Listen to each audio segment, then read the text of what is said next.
Hey, good evening, everybody. Sammy Thunder here. Just figured pop in, do a little bit of a vintage baseball cards chill and chat. I always enjoy kind of sitting down and just seeing what everybody's up to and just like catching up a little bit. Um, Seems like a lot has been going on over the past couple of days with the YouTube Sports Card Hall of Fame and a lot of great shows coming up and a lot of great nominations for some of these guys that are going to be going in. Had a nice talk with Jake about it, just kind of getting a keen insight as far as how the how it works, and it's great. It's great. He's done a great job, to say the least. Jake from Legends Never Die, if you're not familiar, but he's the commissioner of the Sports Card Hall of Fame and or the YouTube Sports Card Hall of Fame, and so he's done a great job. But yeah, probably. I know it's on everybody's mind, and I'll probably um, jump in on the on the action next week. Lou Rock, yeah, man, getting ready to watch the Packers versus the Niners. I just finished watching the Ravens, and we're really pleased about that. I'm gonna leave the link here so y'all could join. If anybody wants to join, feel free. I'll gonna just hanging out with everybody. So, and I know Lou Rock. Lou Rock's always it's always awesome to have him on board as well. In the event that I don't get anybody to join the live stream, I kind of wanted to do a little something a little bit fun. I thought maybe some of y'all would enjoy.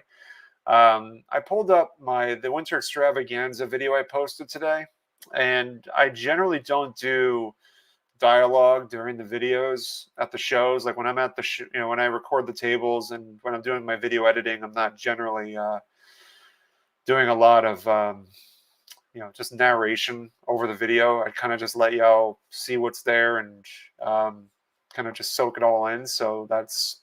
But I figured tonight what I do is I kind of play the video for y'all with me on the live stream and do a little dialogue over, kind of what was at the show, certain things I really liked, and just kind of give you some perspective on it. Um, poor man Stack, P-Man, what's going on, man? Thanks for stopping by. Again, I left the link if anybody wants to join. I encourage it. I'll leave a link again, just so y'all could, if y'all want to jump in. I'd love for y'all to jump in and just kind of create some discussion, talk a little bit about what's been going on with you guys. But again, yeah, thanks guys so much for for joining. But yeah, so yeah, Lou is saying that sounds like a good idea. See it from your perspective. Yeah, sure. Why don't I'll pull it up and y'all could kind of see with me. So this is I'm just kind of playing it from a particular spot. No, just like the beginning of the video. Let me see if I can jump back a little bit further. Here we go. So I have it muted. So yeah, it's a really big show. So there's a lot going on, a lot of tables to really cover. So it really made it very challenging. And if you're not familiar with this table, you should be. It's B. Roth's table. Brian Roth, really good guy. We're going to be driving together to the Strongsville show, so that should be a lot of fun. But he has a lot of good deals. I mean, he has really fair prices on his stuff, and it's always great to see him. But this is his table, B Roth 6, if you're not familiar with him on YouTube. So a lot of good stuff. I came across a lot of different tables. Mookie was there today. Very cool, man. Yeah, it was a killer show. Absolutely was. So the big challenge for me when I'm at these shows is trying to capture as much footage as possible. It kind of takes a lot of effort to try to get the footage as well as be there to pick up inventory as well as trying to pick up an item for my personal collection. So there's a lot that goes through my mind.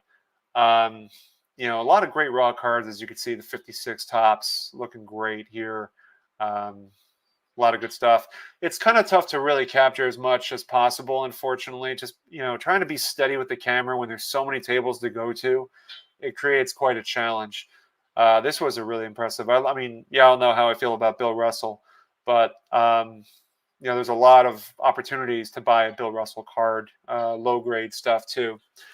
But yeah, you could see like these are the really popular stuff, and kind of just now. I wanted to have footage where you could see me kind of just navigating the show, so it wasn't just um, you know table to table. It was also just an opportunity to see what the show was like.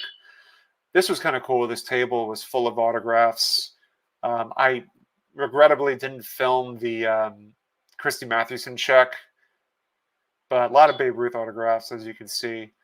So really nice stuff. There was that Joe DiMaggio postcard I think y'all saw. Hey, Troy, how you doing, man?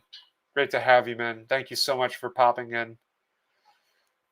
A lot of good stuff. And obviously the mantles. I mean, there's always going to be a mantle table. This guy, with all the autographs he had a lot of mantles.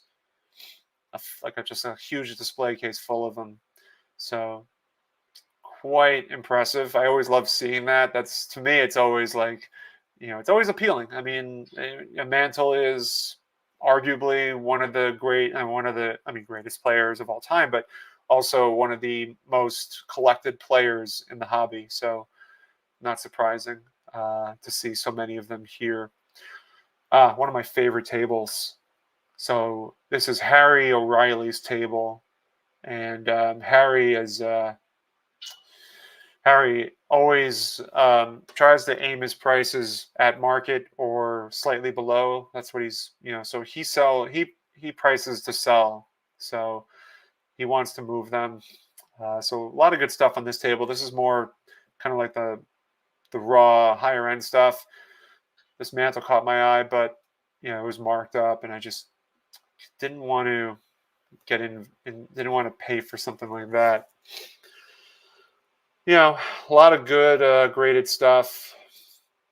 He had prices on the back, and what was nice about Harry's table is that he let you pick up the slabs. He didn't have the display cases covering them, with the exception of a few, but he would let you go and just kind of explore on your own. He had it arranged in a way where he was able to see everything going on. So, but it was really nice. You don't have to, he left it open. It was very inviting. Harry's table was always really inviting, and I really appreciate that about him, and I like buying from him for that reason.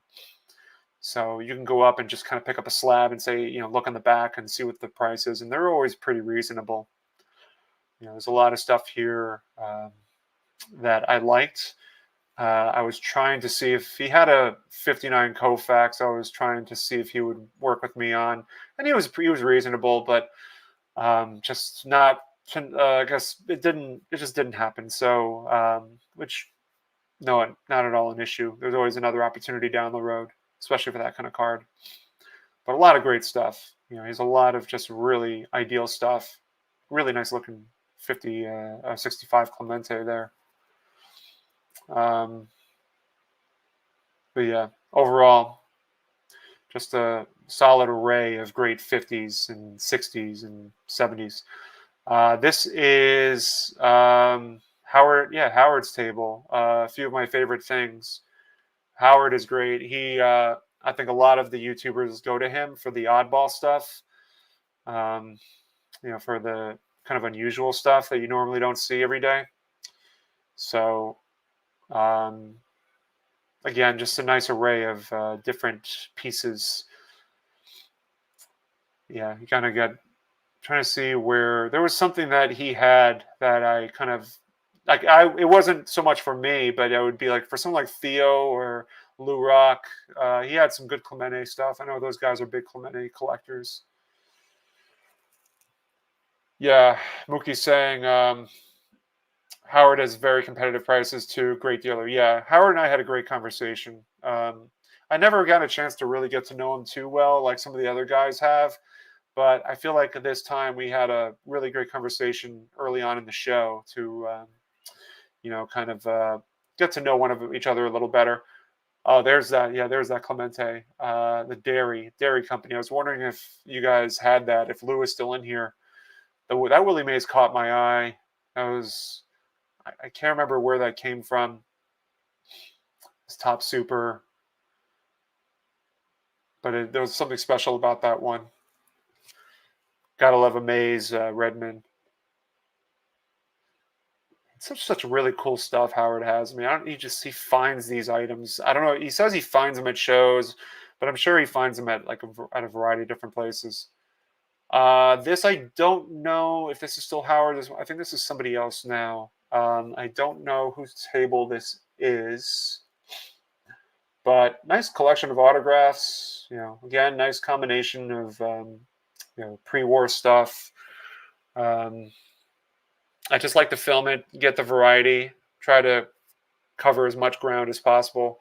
I get a lot of criticism for some of these videos because some people don't like the fact that I'm just showing the 50s and 60s stuff. So I try to diversify it as much as I can to kind of make it, a little more appealing to different collectors of different styles. So I try to do the best I can on that. One thing I could probably do a little better is I could probably do the football and hockey stuff a little bit more because I'm sure even though it's a small percentage of collectors, I'm sure they exist. This is kind of cool. I like this a lot, going through the binder of commons of T206. There was a table I've seen this family before. They always have great stuff. Just really cool items. They collected nothing but pre-war. They might have had a few modern day stuff, but nothing that I can really recollect. It was mostly the pre-war stuff that I saw. Oh yeah, that Willie Mays Topps Who Am I card is something I was interested in that one. That was he was marking at 600. He wanted 500 for it, and it was tempting, but I decided not to go for it. It wasn't really on my radar anyway, but it was a cool looking card nonetheless. Back to an array of 60s, 50s, a lot of Hank Aaron's, back to the Mantle stuff. Nothing too unusual. Every table had a lot of stuff like that.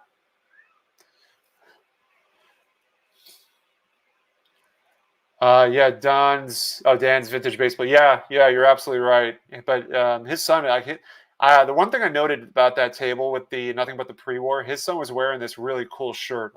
I can't remember what it was. It might have been like a pre-war T206 shirt. Dan is saying he spent 4 hours there today. It's a lot. You gotta take it all in. I spent the entire duration on Friday for 6 hours.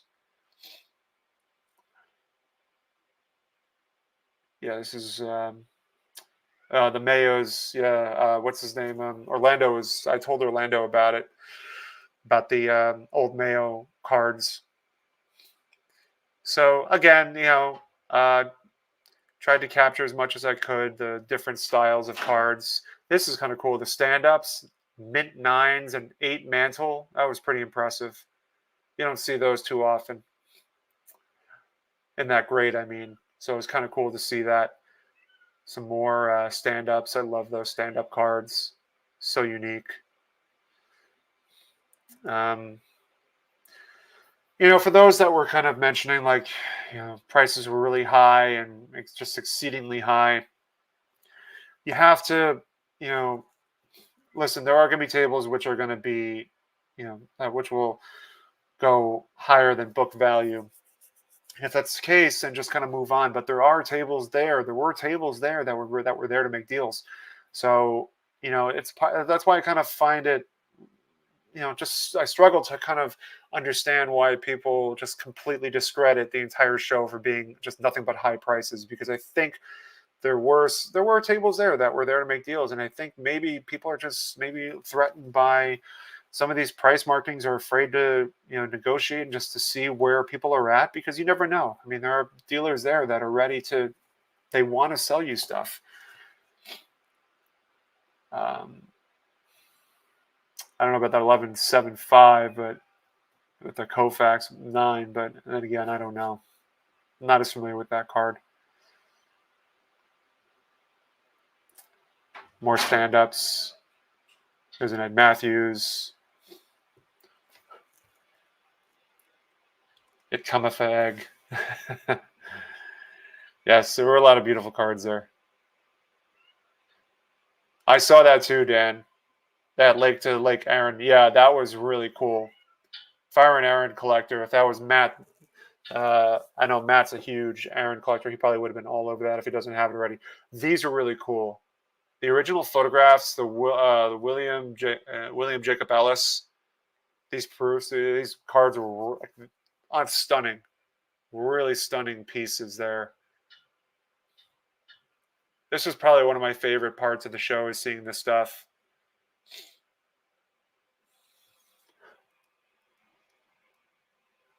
That's why we call them card shows and not card sales. Them old heads just want to display. Yeah.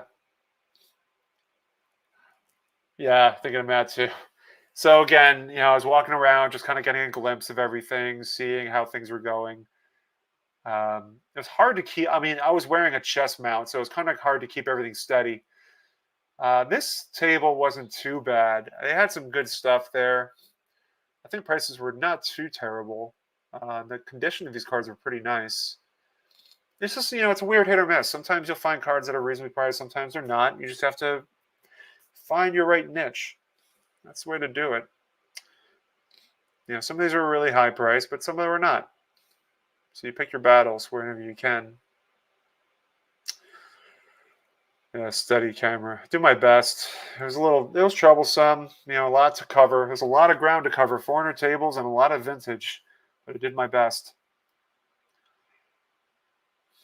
This guy had mostly, like the 60s and 70s stuff.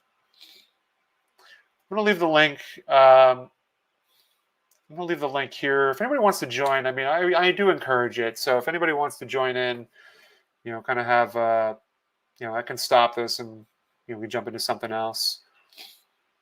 Oh yeah, the Matthewson, what was it? The post, not the post serial, but this is. I hope I'm not pronouncing his name wrong. It's like Ashish or Ashish. Really well known.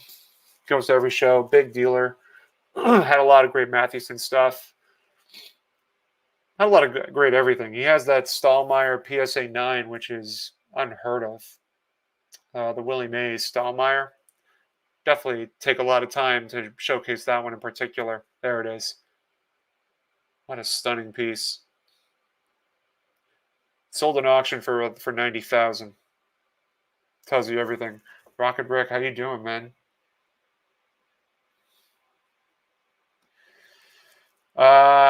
Reese. Missed the start. Which show is this? Reese, this is the County Center show. This is the video I published today for the County Center.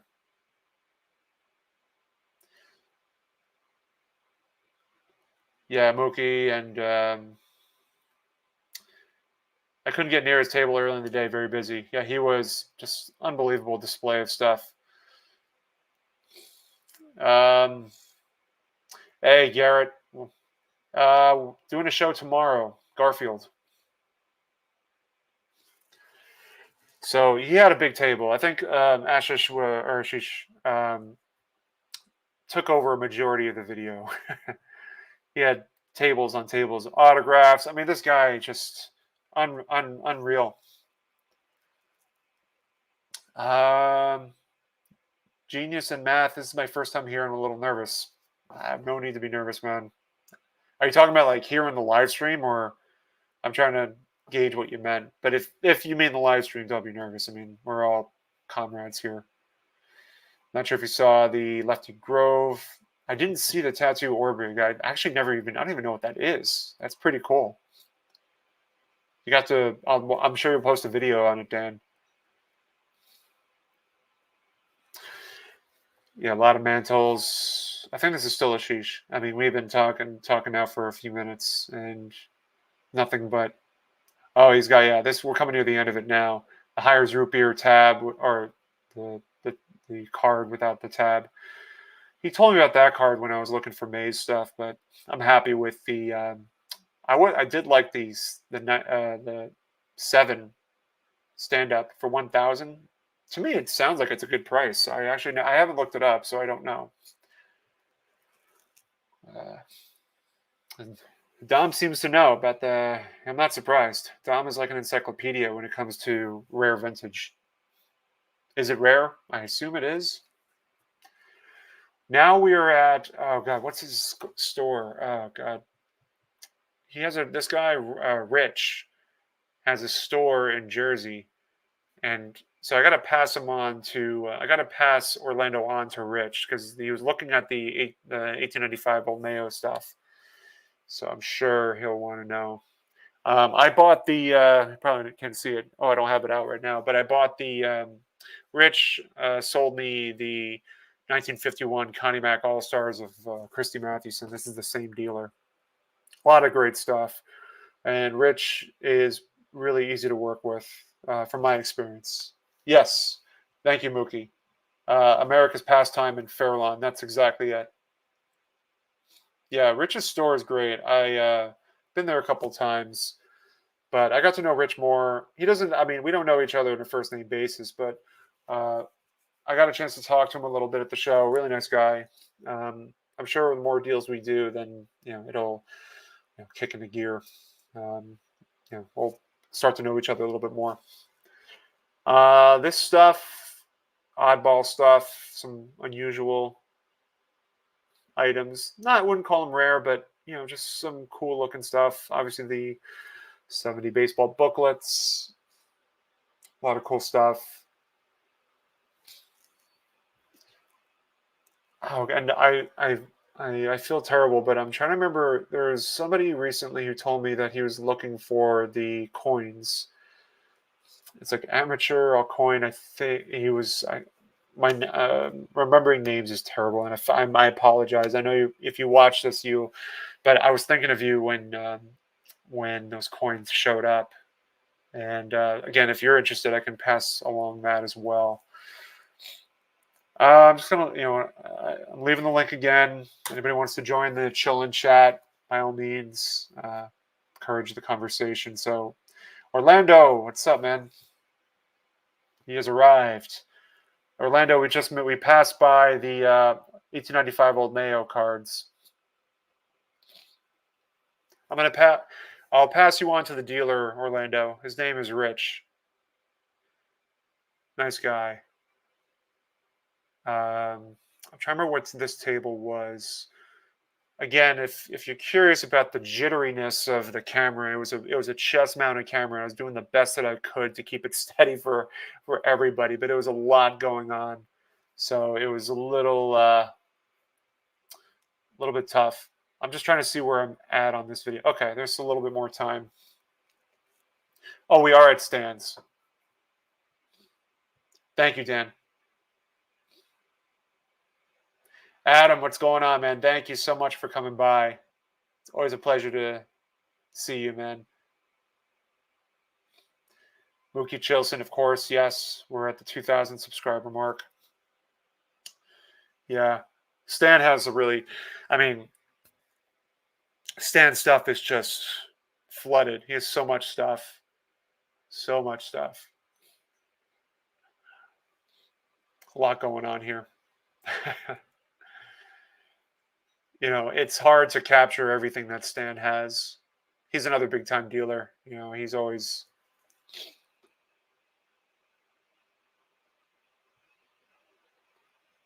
gutsy, bro. What's gutsy? Yes, join us next Saturday in the live stream. Yeah, Stan is awesome stuff. Yeah. Oh, the Daily Juice Company. I figured there'd be a Clemente collector out there that liked this stuff. A lot of. Oh, good to see you. You too, man. I'm still trying to understand what you mean by good to see you. I confused it as if you meant gutsy, like me doing this live stream is gutsy. I'll take both. I'll take good to see you too, and it's gutsy. But yeah, it's been a while, man. Push. Hopefully you're doing well, man. Sorry, man. I'm not up there. I'm not up there yet. Still working. It's only been like less than 25 minutes into the live stream. I'm working towards it. Oh man. Of course. Okay, this is definitely Stan's because he has the Alcindor I was thinking of Mangini because I think he said he's looking for a Babe Ruth. He's looking for a Babe Ruth. What is it?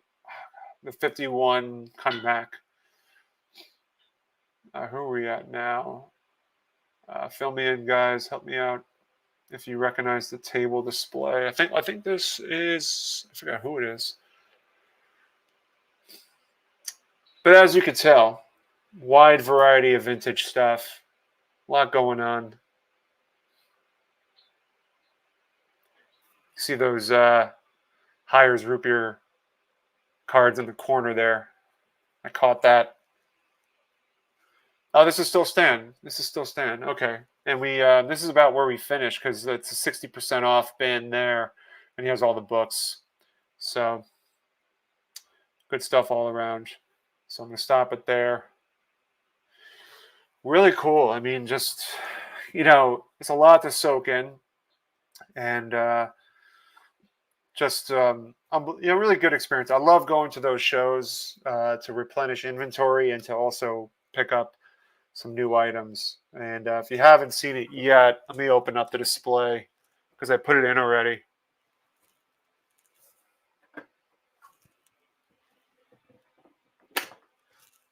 But yeah, this is the new pickup. I was not anticipating this whatsoever to find this. This wasn't even on my list, but it was there. And 1969 Transagram.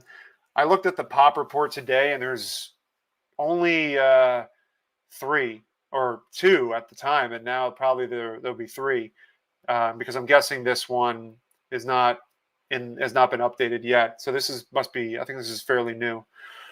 Or fairly new, newly graded. So this one came from the Champions sports card table. They were right next to B. Roth, and so I saw B. Roth, I went over to him, and then I looked down, and I see the transagram of Tom Seaver, I see the transagram of Ernie Banks, and the transagram of Roberto Clemente. The Banks and Clemente were authentic, and this one was graded a 3.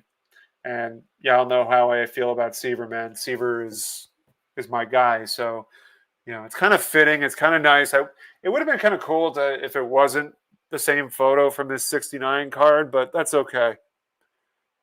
Or 68, excuse me. And 69, I guess, for that matter. But, yeah, it was just great find within the first 15 minutes of walking around. So I thought it was kind of cool. Thank you guys. I'm just trying to catch up on all the comments here. Dom was saying, yeah, Stan's bins are the highlight of every show. I absolutely agree because I picked up the Monty Irvin 52 and it was really nicely centered. Graded a 1. It was low grade, but it was beautifully centered. Catching up here. Congrats on the Seaver. Yes, thank you so much, Orlando. I was thinking of you.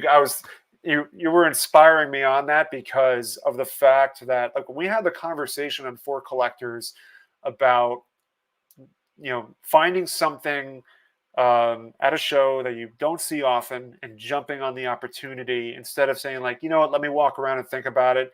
That card probably would have been gone, especially given a New York market. Absolutely.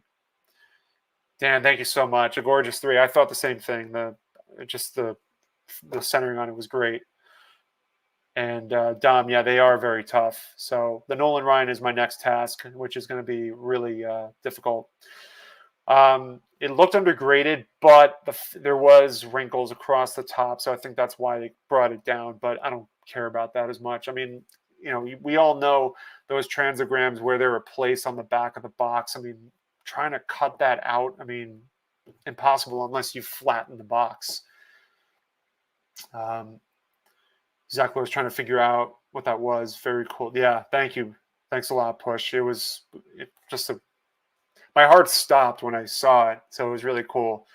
Ken, thank you, man. Awesome looking Seaver. Really good to add to the collection. And Mookie, I figured you would like it a lot. I was thinking of all the Mets collectors. So myself, you, I'm sure you ran into Nick as well. I think he was set up today as well. But so again, guys, I'm happy to welcome people onto the live stream. This is a chill and chat. I want people to come on and join in with me. And what was that tiny Seaver you got? I'd show it to you right now. It's underneath the display case, but it's the 1970 Transagram side card panel. This is what I picked up. And the guy had it for $15 or $20. Asked him to take 15, and he definitely did it. So that's what Orlando was asking about. So if nobody jumps on, I'm happy to cover another show that I recorded, because again, I don't really do dialogue that much on my videos when I publish them. I just kind of let the ambience of the show kind of carry itself. So I'm happy to put another video of a card show experience to kind of create some dialogue to go with it. Would y'all be interested in seeing another one? Does it kind of give some help, kind of shape the experience a little bit to kind of hear dialogue? Because I know Greg does it, Midlife Sports Cards. He does a great job at it. So Stooks has an amazing collection of those small panels. Yeah, no, Stooks is another guy that has just a great array of cards and items in his collection. It's just quite stunning. So give me a thumbs up if you guys want to see another video. I'm happy to do that. I thought it was kind of fun to do do some dialogue here. Let me see if I can pull another one up for you guys, if that's something that is of interest.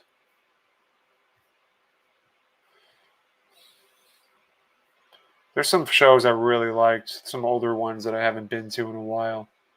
All right, that sounds good. All I needed was like one shout out. I'm gonna try to pull up an older one because it's been a while, so I'm gonna try to pull up an older video. Let's see, East Coast. I want to go like years ago if I can. Go way back a little bit. Let's see. It's kind of cool to see those videos, though, probably just because of the fact that if we're going back a year, prices were definitely a lot different than they are now. So it'd be kind of cool to see that, kind of go back in time a little bit. I'll pick a good one for you guys. We're gonna just, I'll pick this one. This one has a decent amount of views on it, so I think it probably must have done pretty well. Hang on a second. I'm just gonna try to set it up for everybody. All right. So this is the Mount Kisco show. I was set up at this one, and so I'll bring it up.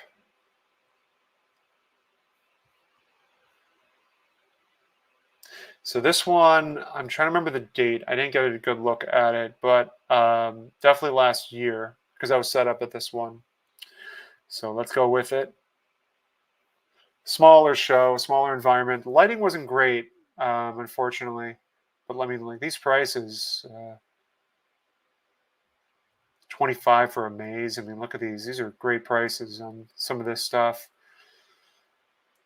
Makes me wish I could go back in time and just buy a big lot of it. But $20 for a Palmer rookie. Interesting to see the dynamics.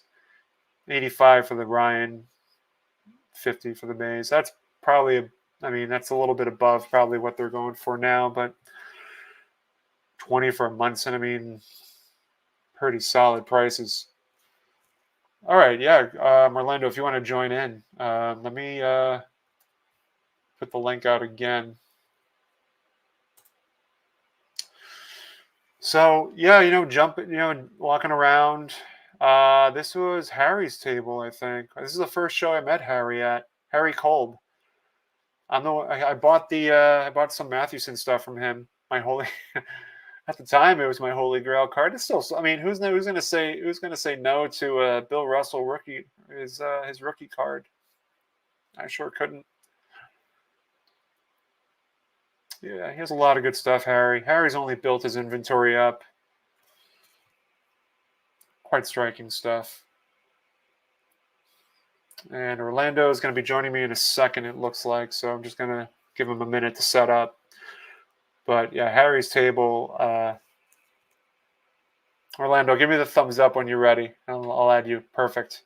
Hey, Orlando. Hey, I'm always ready. I cannot hear you for whatever reason. Okay, let's see. See if it's me. Can you hear me? I know what it is. Okay, 1 second. It's because I muted my video. Let's try that again. Okay, can you hear me now? Yeah, much better. I sound like the commercial. Can you hear me now? Yeah.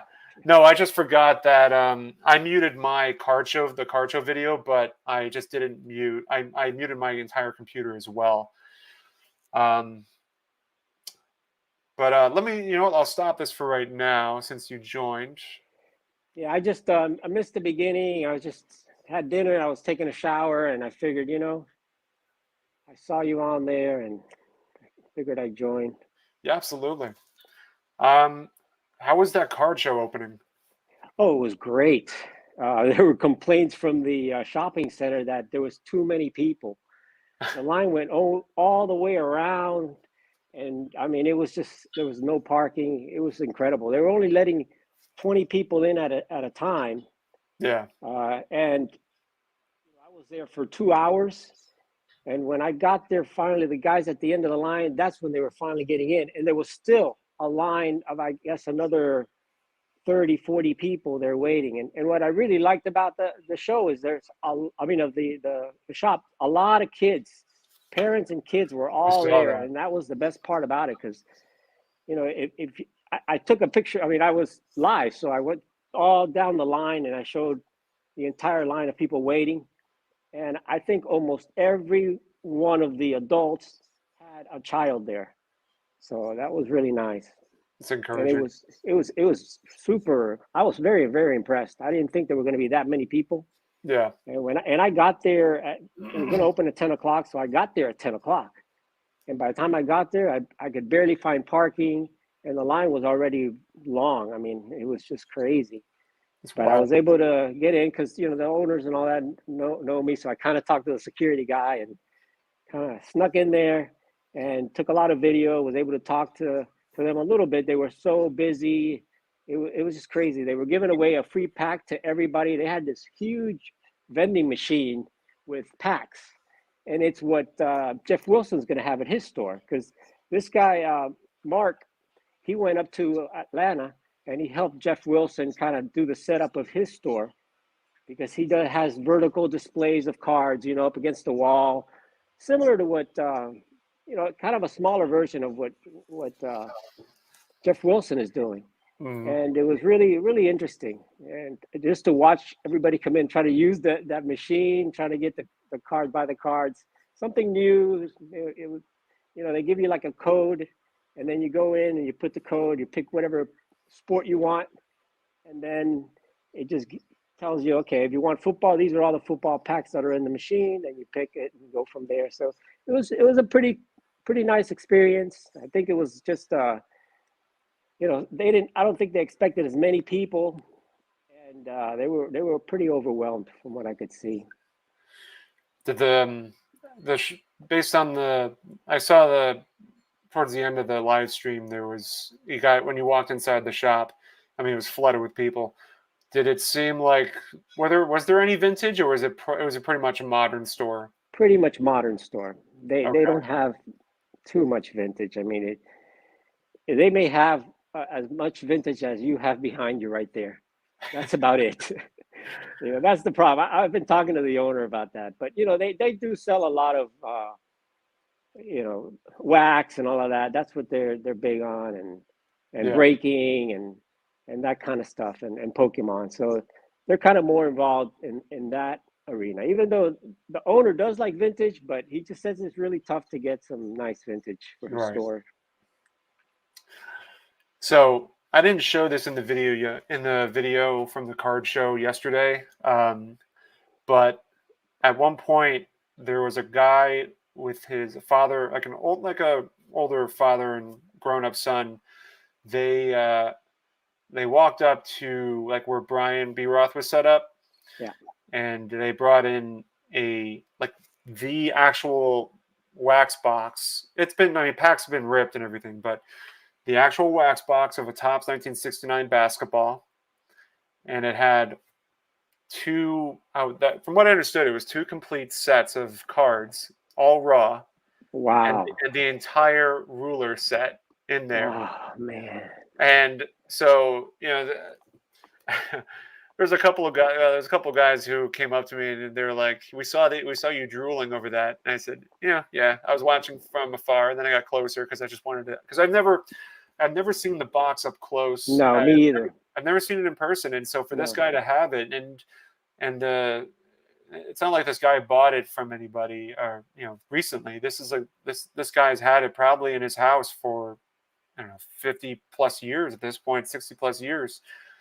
And yeah, I did record, like I recorded a video segment of it, but I kind of felt funny about posting it, so I left it out. But B. Roth will tell you, I mean, he was there for the negotiations of it. I don't think it's sold. Like the guy was, I don't think from what we understood, it sounded like the guy wasn't completely ready to sell it, which I understand completely. Yeah. It was two sets. Oh yeah, two complete sets. These cards are not in protectors. They were like rubber bands stacked around the raw cards.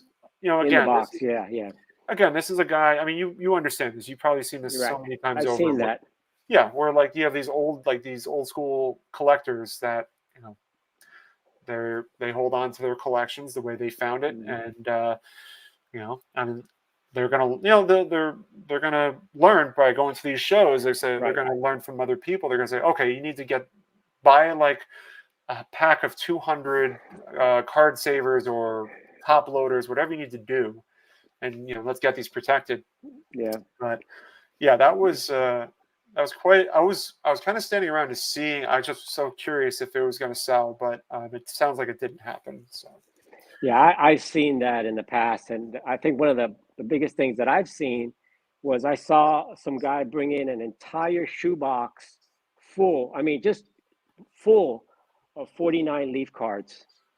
There must have been over 200 of them in there that he got them from his grandfather, and I mean, they were just raw in there. A bunch of them. Yeah. And, they went up to some dealers and the dealers just scooped them all up. All the dealers, I think about 10 dealers gathered around. And that's like it. They didn't let the guy go. They just, by the time the guy left, all the cards were sold. But it must have been probably about 250 49 leaf cards. And just in a shoebox, loose, thrown in there, Yeah. Crazy.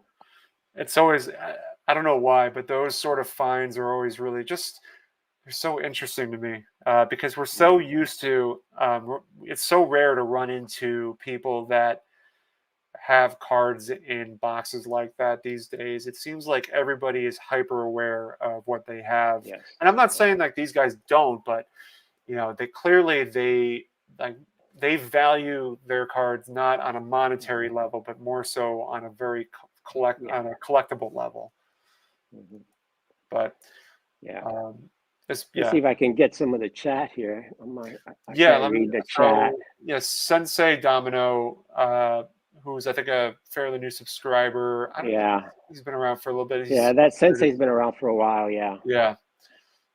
Let's see. I can't read the chat on my end, but Dom is saying it's amazing how many of these finds are today. Makes you really appreciate. Yeah, I mean, like one of the I mention this a lot of times. I'll pull it out because it's a great story, and I love I love when these things sort of happen.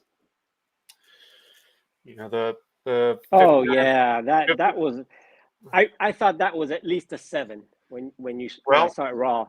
I'm not going to give up hope. I'll bring it beautifully centered. You don't find those cards like that in that condition with sharp. And see, that came straight from a collector. from his personal Yes. collection that he opened the So, packs. well, the guy who sold it to me was a younger guy, and I think it was his father's collection. And he had an entire. I'll tell the story again because I know a lot of you know, but for those that don't know, I was set up at a show, and a guy had the binder sleeves loose, not in a binder, just loose binder sleeves. And he brought him over to my table first, after one of the modern guys recommended him to me Yeah, first, that was key. great. And so I saw the Gibson. I saw, I didn't have the money to buy the entire book. I was buying at that point for my collection, and this still is still is a collectible item for me. But I was buying for my collection. It was a Cepeda rookie, which was nicely centered, a Stan Musial 59, and then the Bob Gibson. And I think it was like 450 is what we finally came to for price. And it was. And then for the rest of the sleeves, I sent them over to another vintage dealer who I think bigger time dealer bought the rest of it. So. But yeah, one of my favorite stories, like to kind of speak on to what Dom was talking about. But you got the cream of the crop with that. I did, Gibson. yeah. Yeah. That one was key. So, but those finds are always fun. They don't happen too often, but when they do, it's always a great opportunity. So, yeah, Rocket Brick is here. Hammer was saying he still has some of his dad's cards. There's no way I could ever part with them. Yeah. And that's the thing, you just, it's there's a sentimental value when it comes to family passing down items. Yeah. It doesn't have to be cards; it could be anything. Yeah. No, even me. I mean, I have some of my Mano cards that I got early on. They mean a lot to me because it was like the first real vintage card that I got, and I could upgrade them, but I won't because it just that particular card means a lot to me. Yeah. And I remember when I got it, where I got it, how I got it, and the process you had to go through, save up to get those cards. So it's, a lot of times, really, Sammy, for me, it's about the journey that I go through to get that card. Yeah. And that to me is just more valuable than maybe getting that card upgraded a couple of grades more. For me, that new card is not going to mean as much as that one that I had. So that's why a lot of times I just don't upgrade. I'll move on to another card, something different, unless it's something that I really, really want. Because some of the Goodwin Champions I did upgrade because a lot of those were ones or twos when I first started building that set. But other than that, I normally just once I get a card, I move on. I don't know. Do you try to upgrade your cards when you can sometimes, or do you just put the funds into another different card? I mean, I think that's a question. Let's see what the chat thinks about that. So let me see if I'm going to write it in there. Yeah. Do y'all ever upgrade your cards, or what was the rest of it? Or use the money to go get something else, something new, versus spending the money to upgrade that card, maybe from a 3 to a 5 or a 6 or something like that. It's a good question. Because I thought about that. I thought about it with my 51 Bowman, my Mantle rookie card, actually, because it's a 3, but it's actually, I think it's overgraded. It's more like a 2. Okay. And it's got a little stain on the corner. So I thought about upgrading it many times, and then I just said, you know what? No, that card has too much history with me. I bought it as part of collection. I bought it raw, and so I ended up saying, no, I'm just going to keep it. It's got, memories and that kind of stuff. Yeah, no, it's that's to answer your question on that. Do I ever? I mean, looking at what I have now, I have done it a couple of times. One was with the Seaver rookie. I upgraded that one. Probably came out. I didn't come out ahead on that, unfortunately, just because I remember the trade. I had a PSA 3, and this one is a PWCC exceptional. Has the marking on the back, right? Which honestly I still don't understand fully. But apparently, like, I guess they kind of elevate the price of these cards, but that's another story. It's their opinion, like a Mike Baker or little sticker type thing. It's Yeah. just a second opinion on the card, basically. Which, yeah. So I upgraded. I had a PSA 3 and I upgraded to a 4.5, and I had to trade the Seaver that I had. Plus, I think I had a very low grade Yogi Berra 53. I added in as a kicker, and I was able to get that. So, but other than that, though, I mean, I that's not something that I generally focus on.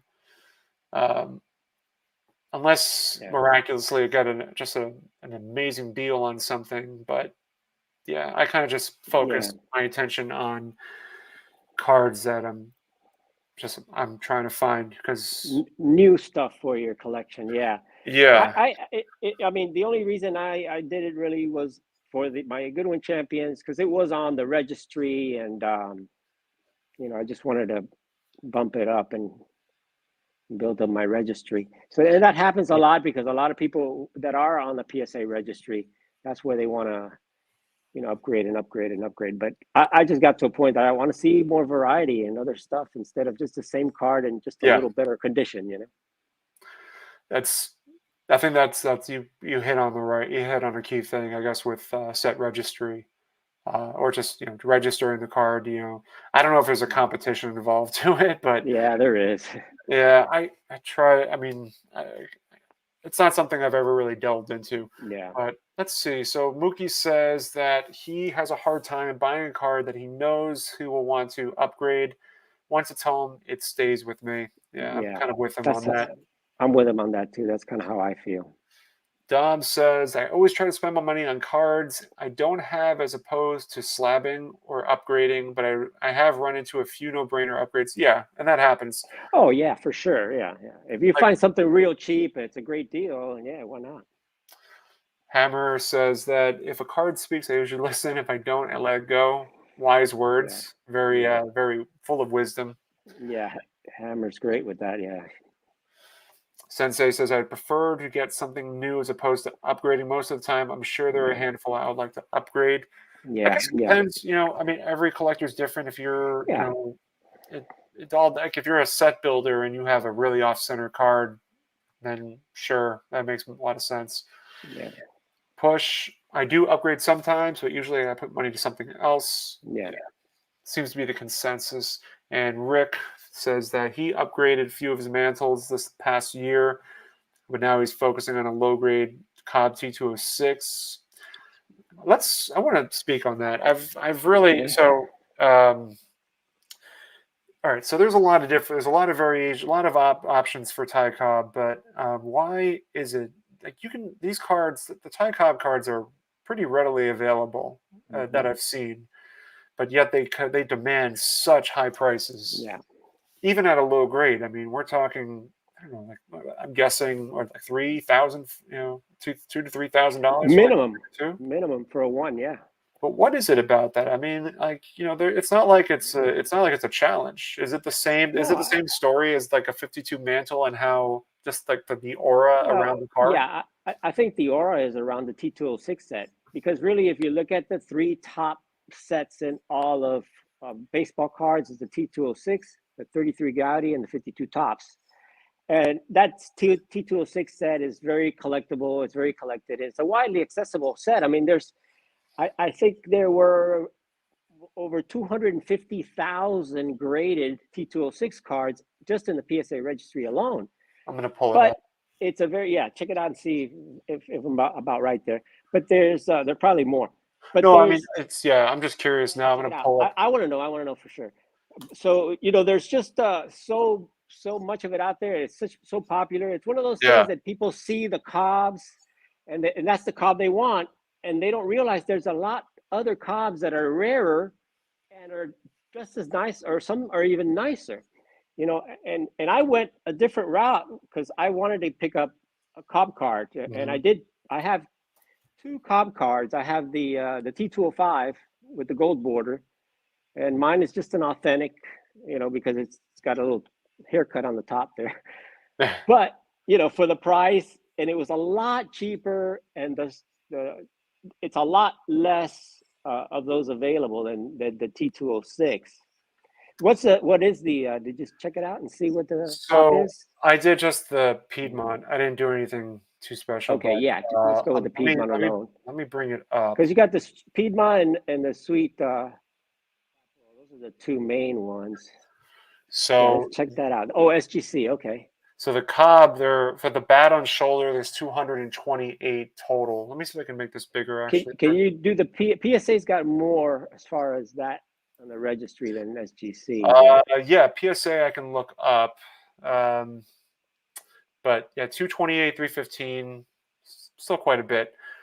Let me stop sharing for a minute. I'm going to pull up the Yeah, PSA registry. yeah. Pull up the PSA because I think you'll find a lot more there. I'm But sure. yeah, there's a lot of them around, and it's kind of like on they're iconic cards. People see them a lot, and that's kind of what they gravitate to. Yeah. One of the things that I picked up, which is pretty rare, is the Detroit Tigers postcard from 1907, which actually is his rookie year, and Oh, okay. he is there with the whole team, and that's something you can get for less than $2,000, and it's got Ty Cobb in his rookie year with the rest of the team, and it's got Sam Crawford, a few others, Huey Jennings, a few other Hall of Famers on that postcard.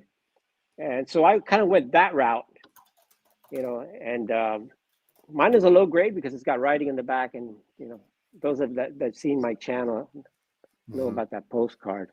But I went that route because it was just a lot cheaper for me. So those I don't have any of the T206 Cobb now.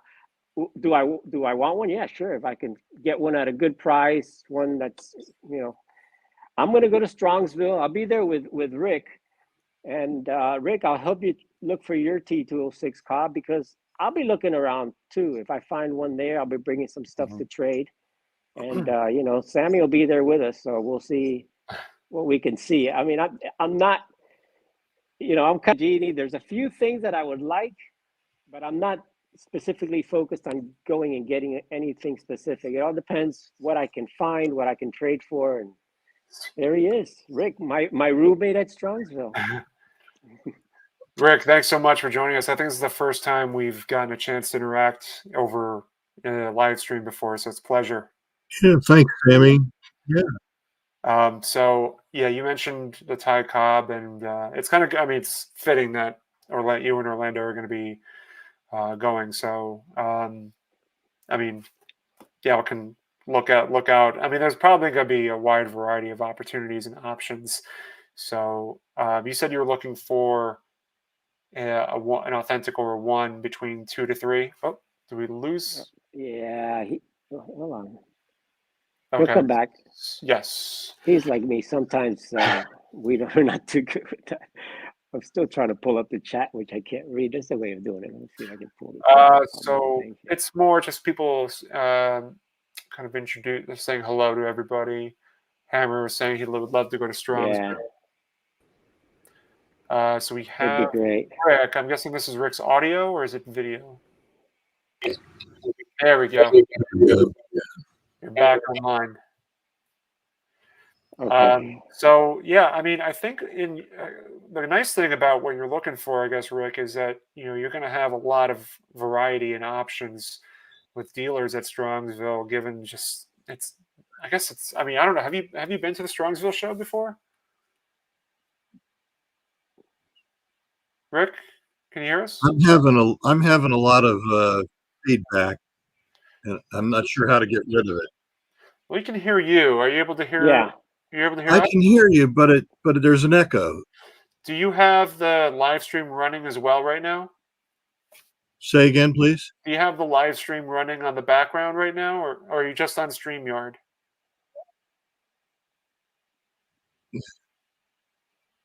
Might be having some difficulty. I guess I do.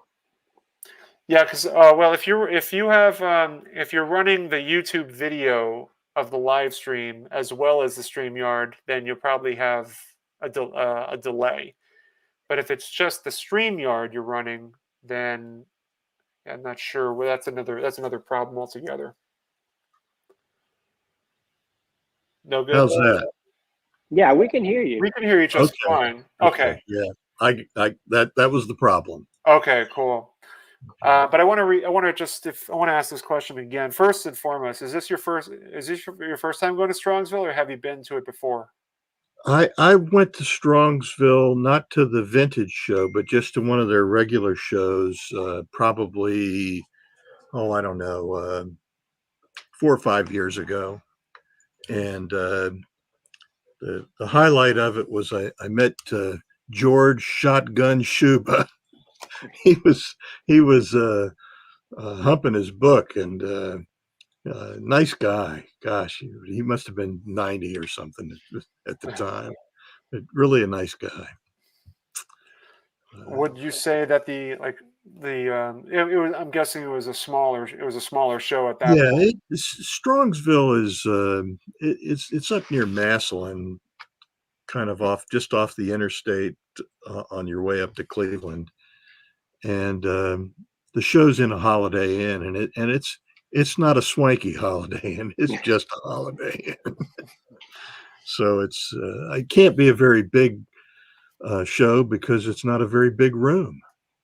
I hear this year they're moving it over to the hockey arena next door. Okay, I hadn't heard that, but they maybe maybe that's a good thing because they're going to have more um, more space. Anything that would add to the available space would be a plus.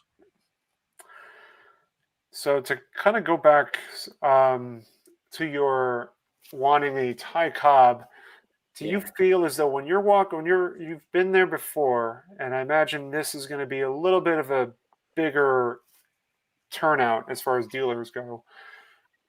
I guess the nice thing is that you're going to have a lot of room for opportunity to go from Mhm. one table to the next without having Right, to say, "Oh, I need to get this from this dealer." So, right. do you feel like is that going to be your mindset? You're going to go in just knowing that there's going to be a lot of tables that may have it. I think I would expect to see a fair representation of them there, and if I had my choice, I'd like to get the green portrait. Um, and let me just tell you what I'm trying to do. I don't have a big pre-war collection, but uh, I do have a few cards, and I'm trying to get, let's say, an example of the key players. And so I've got a speaker, and I've got a few other cards, Walter Johnson, and that I just thought, well, I'm going to start with one big boy card, and instead of buying and trying to build sets with the pre-war stuff, I'm just going to go after the Hall of Famers and the big names, and maybe a few Pittsburgh players. Usually, if you're not hung up on Pie Trainer and Honus Wagner, you can usually get the other Pittsburgh players fairly cheap. Yeah.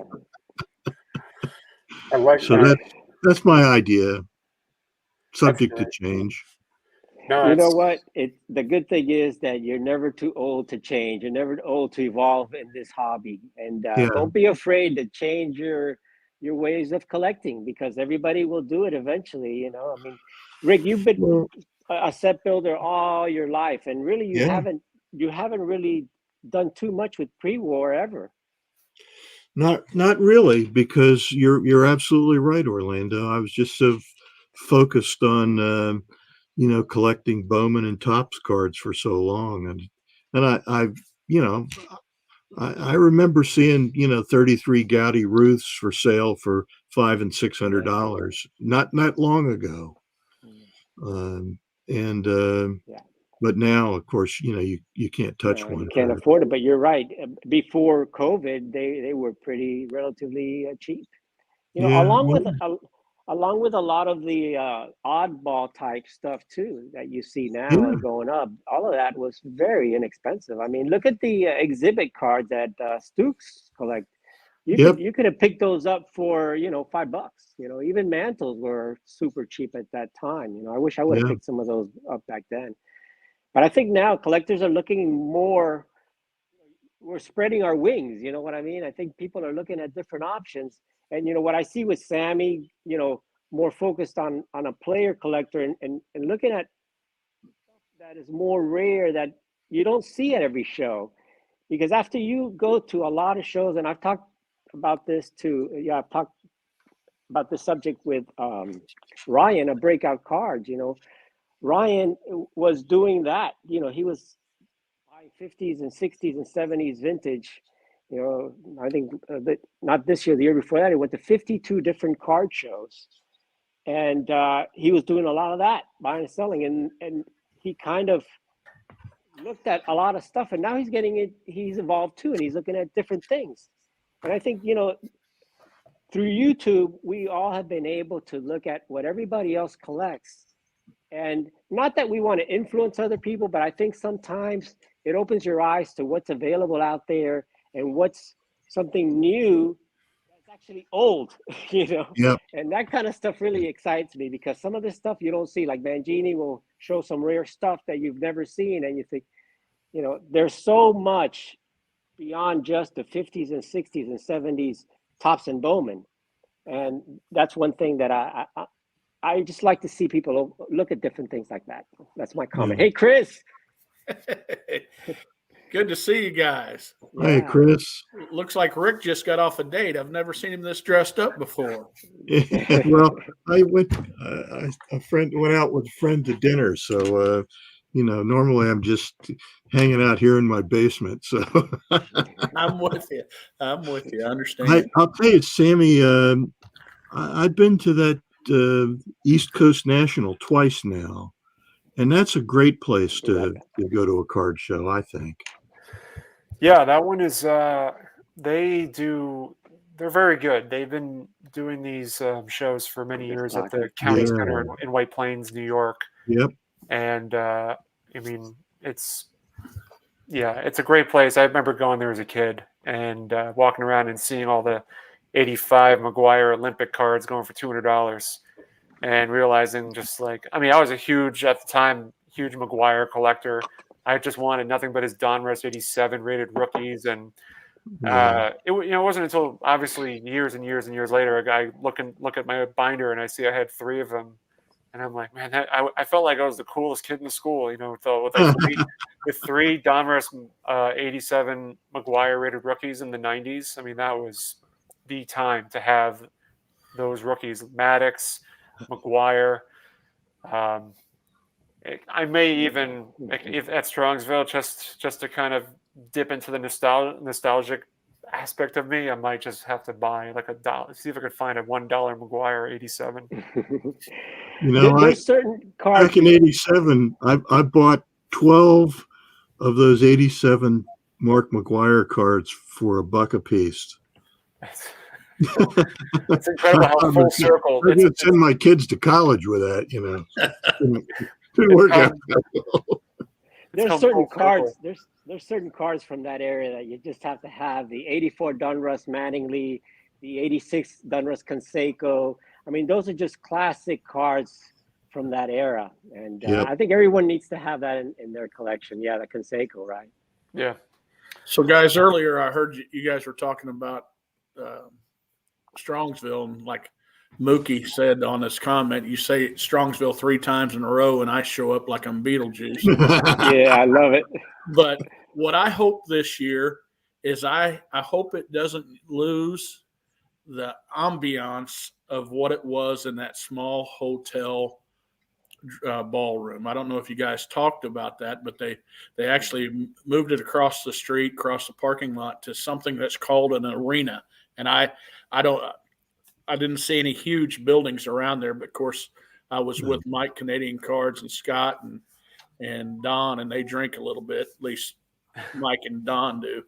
But I'm telling you, I hope it doesn't lose what it had, because you could get off the elevator, which is there's one elevator of this place, and walk 10 feet, and you're looking through the front entrance of what was the ballroom. Matter of fact, I walked off the elevator at breakfast time and just took a couple steps and almost ran into Ricky Henderson. I mean, Wow. and it was, everything's tight in there, but it still was wonderful. So I hope that it doesn't get to, 200 tables or 300 or 400 tables.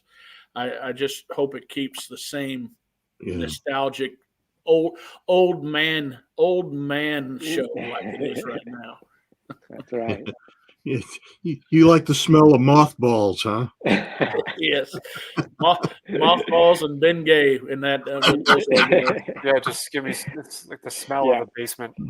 Yeah, and the cards that smell old cardboard smell. Oh yeah, cards. So, Chris, I meant to ask. When I tried to buy tickets for the show, it's not available yet. Is that the case? So I got your email, and I didn't email you back yet because I was going to try, but you don't have to. I don't think I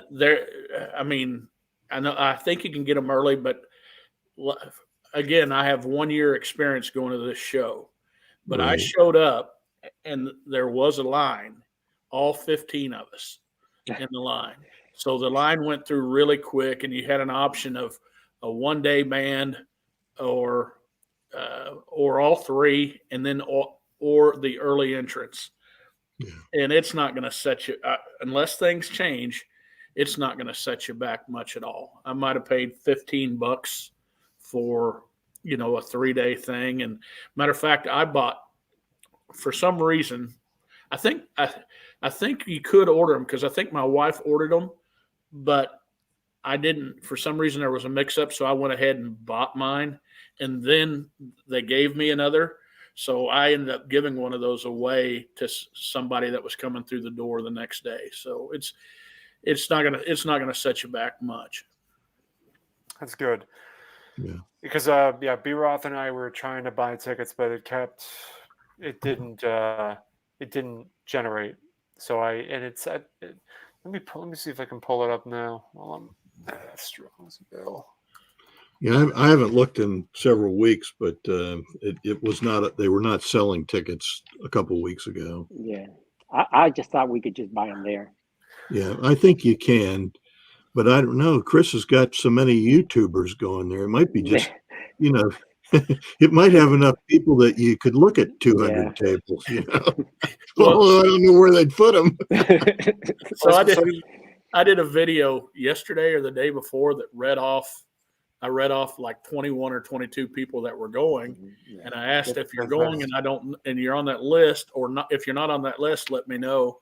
And I've had 9 other YouTubers, including B. Roth, that has replied saying I'm going to be there. So there's going to be a lot of people there. Yeah, I told B. Roth about it since he lives near me, and we're going to drive out there. But this is what happens. You click on the Get Tickets link, and it just kind of populates a pop-up that says to get ready for it. So I assume that they're going to start making it available, but until then. What else does it show on the website? Does it show how many tables and the locations? It's next door or so in the actual hotel? This is the dealer's list right here. So pretty large. It's not small. But a lot of the dealers don't have near as many tables as they do at least they didn't last year. Like Ashish had two tables, maybe even 1.5. And Tim Payne might have had 3. He's a big dealer, and Kevin Kennedy, I think, might have had 2.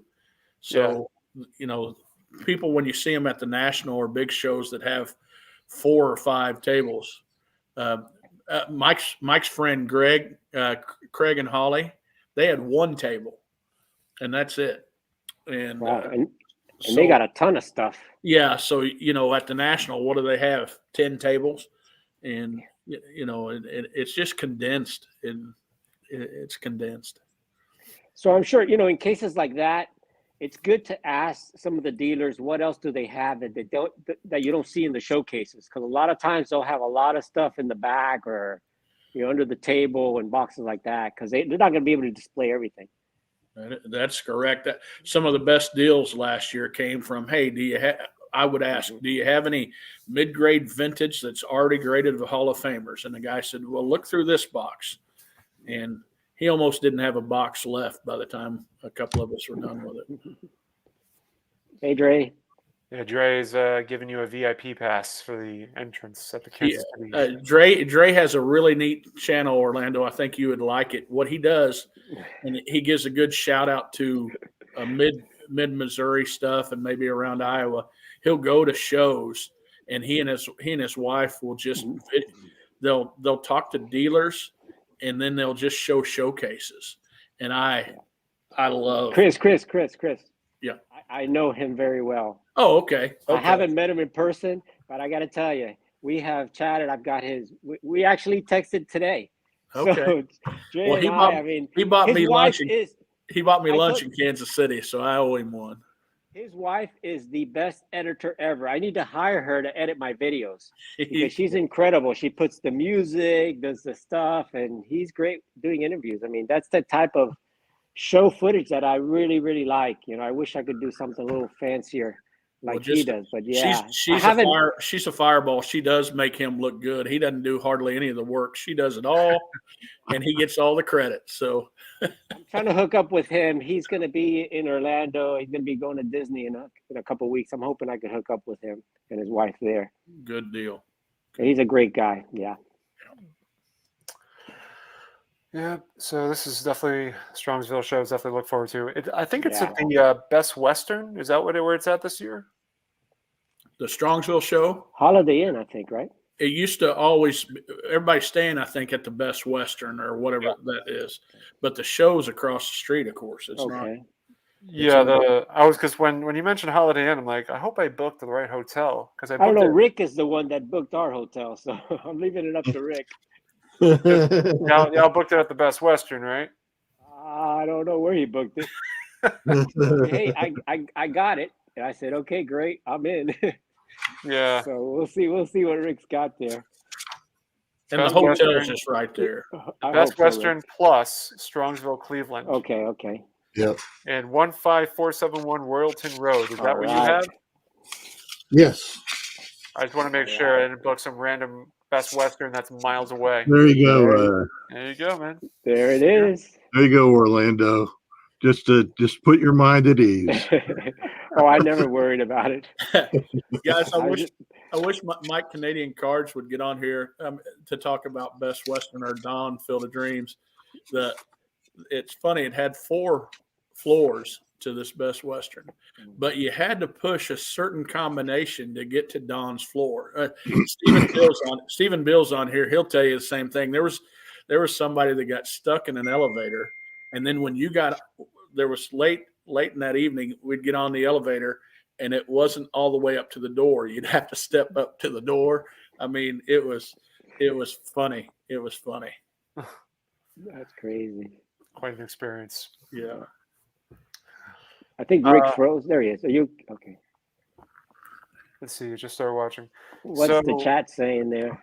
Yeah. Let's see. Spooky things were happening is what Steven is saying. Yeah. Yeah.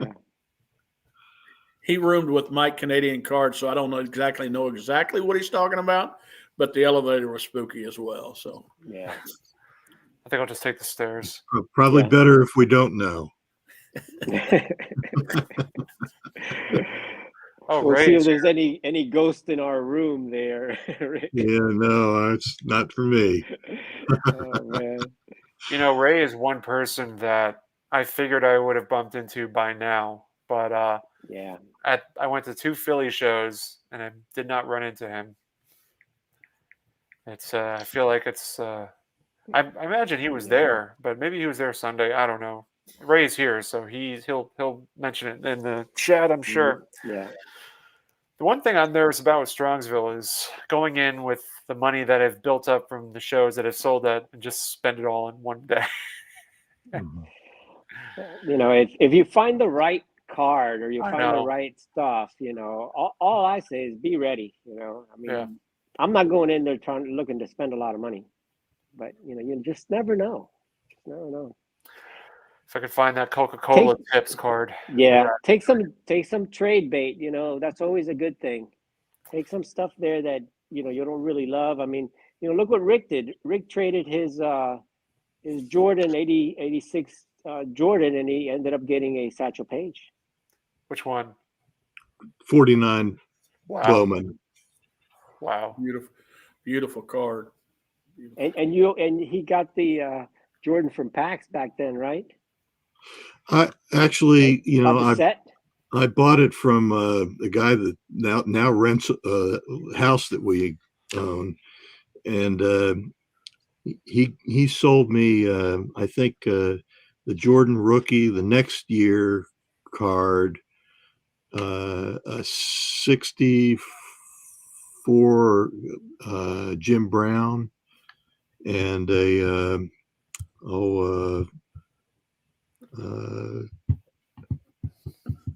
what was the 49er quarterback before Young?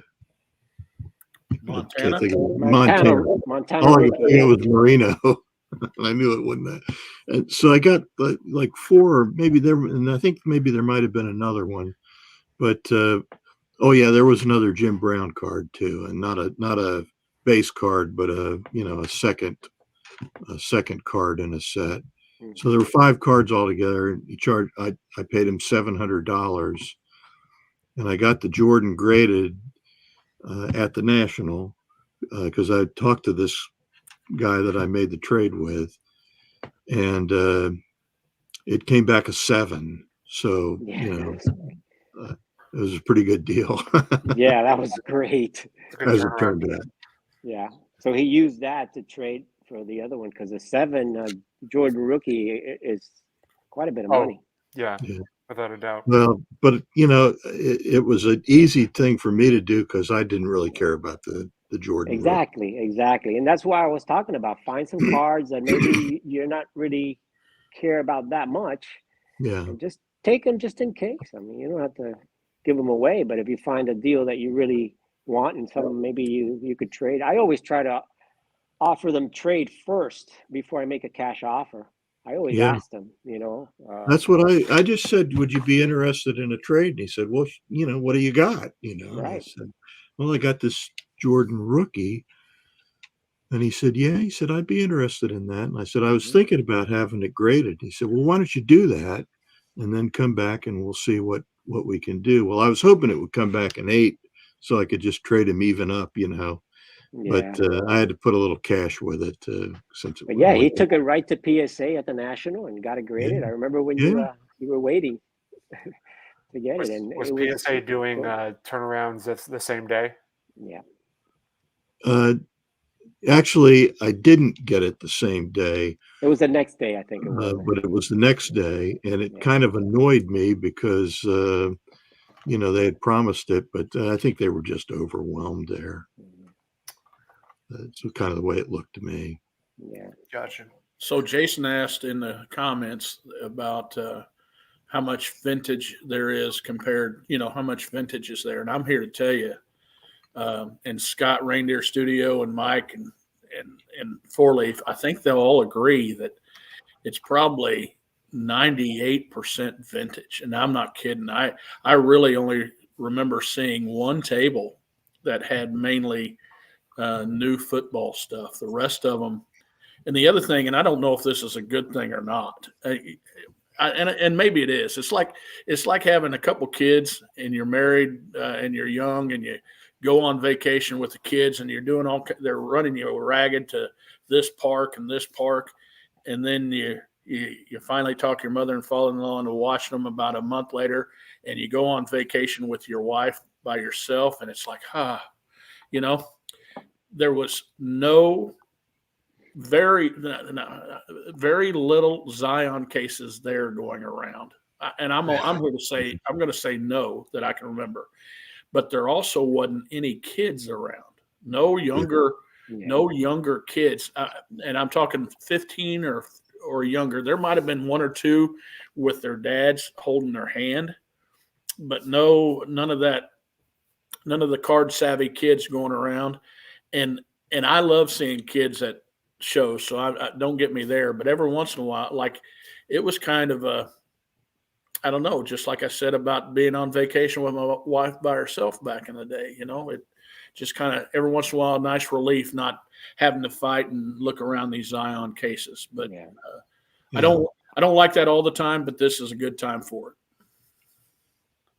Yeah, it makes it those cases when they get up to the table and plop those cases down on the table, and then you can't see anything, and you can't get to the guy to ask him any questions or not. That's kind of a nuisance. But you're right. You don't generally see them at the vintage tables. Right.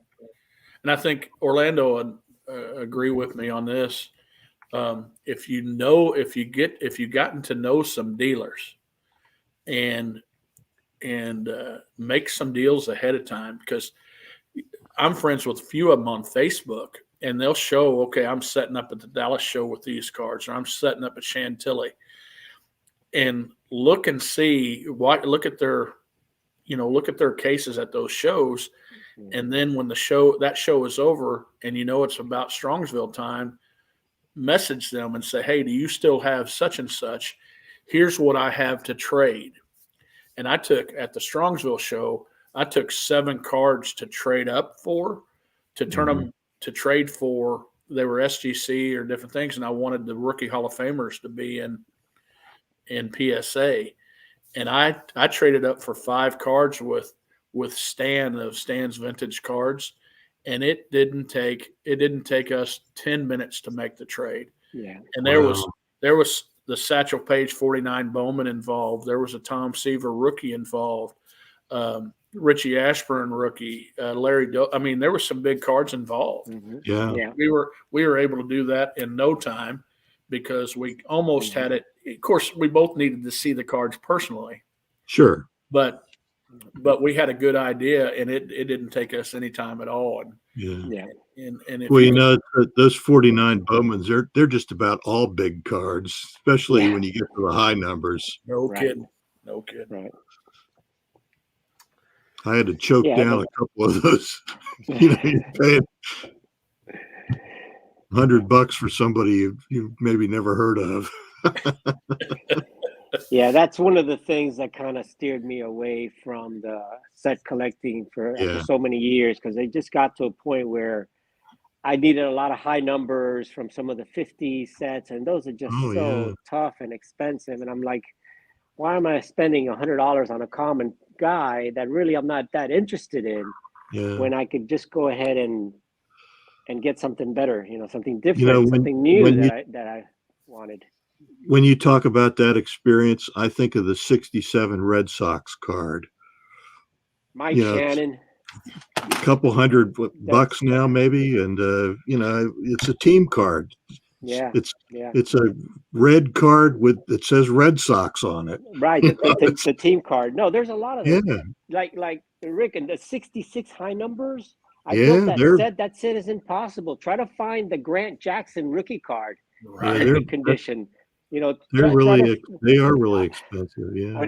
Some of those are crazy. Which year is the Choo Choo Coleman one? Choo Choo Coleman 66 is another one. That's another. Those 66 high numbers are crazy. The 67, I'm still looking for. One of my favorite players is the Brooks Robinson, the 67 high number. It's a number 600, and I want to get it, but that card's so expensive, for a 67. I've got one, but I know you have the set. No, I got a duplicate of that then card. maybe we could work a deal. Bring your duplicate. But it's not these cards are all I just sent 15 cards to SGC, and I was expecting to get back grades between authentic and 2, hoping to get, and I did get some in those grades. I didn't get any authentics. Everything got a number grade, which I was happy about. Yeah. but I got a couple of 4s and a Great. 3.5 and several 3s. So I was pretty happy.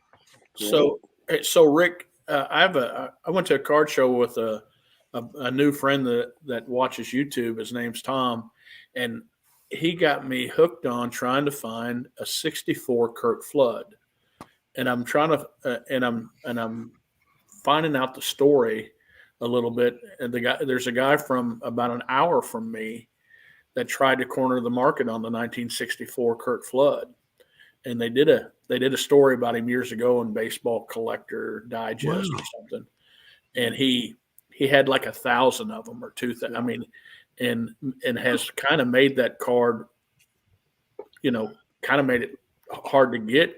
Sort of like the there's a guy in 1952, some Italian.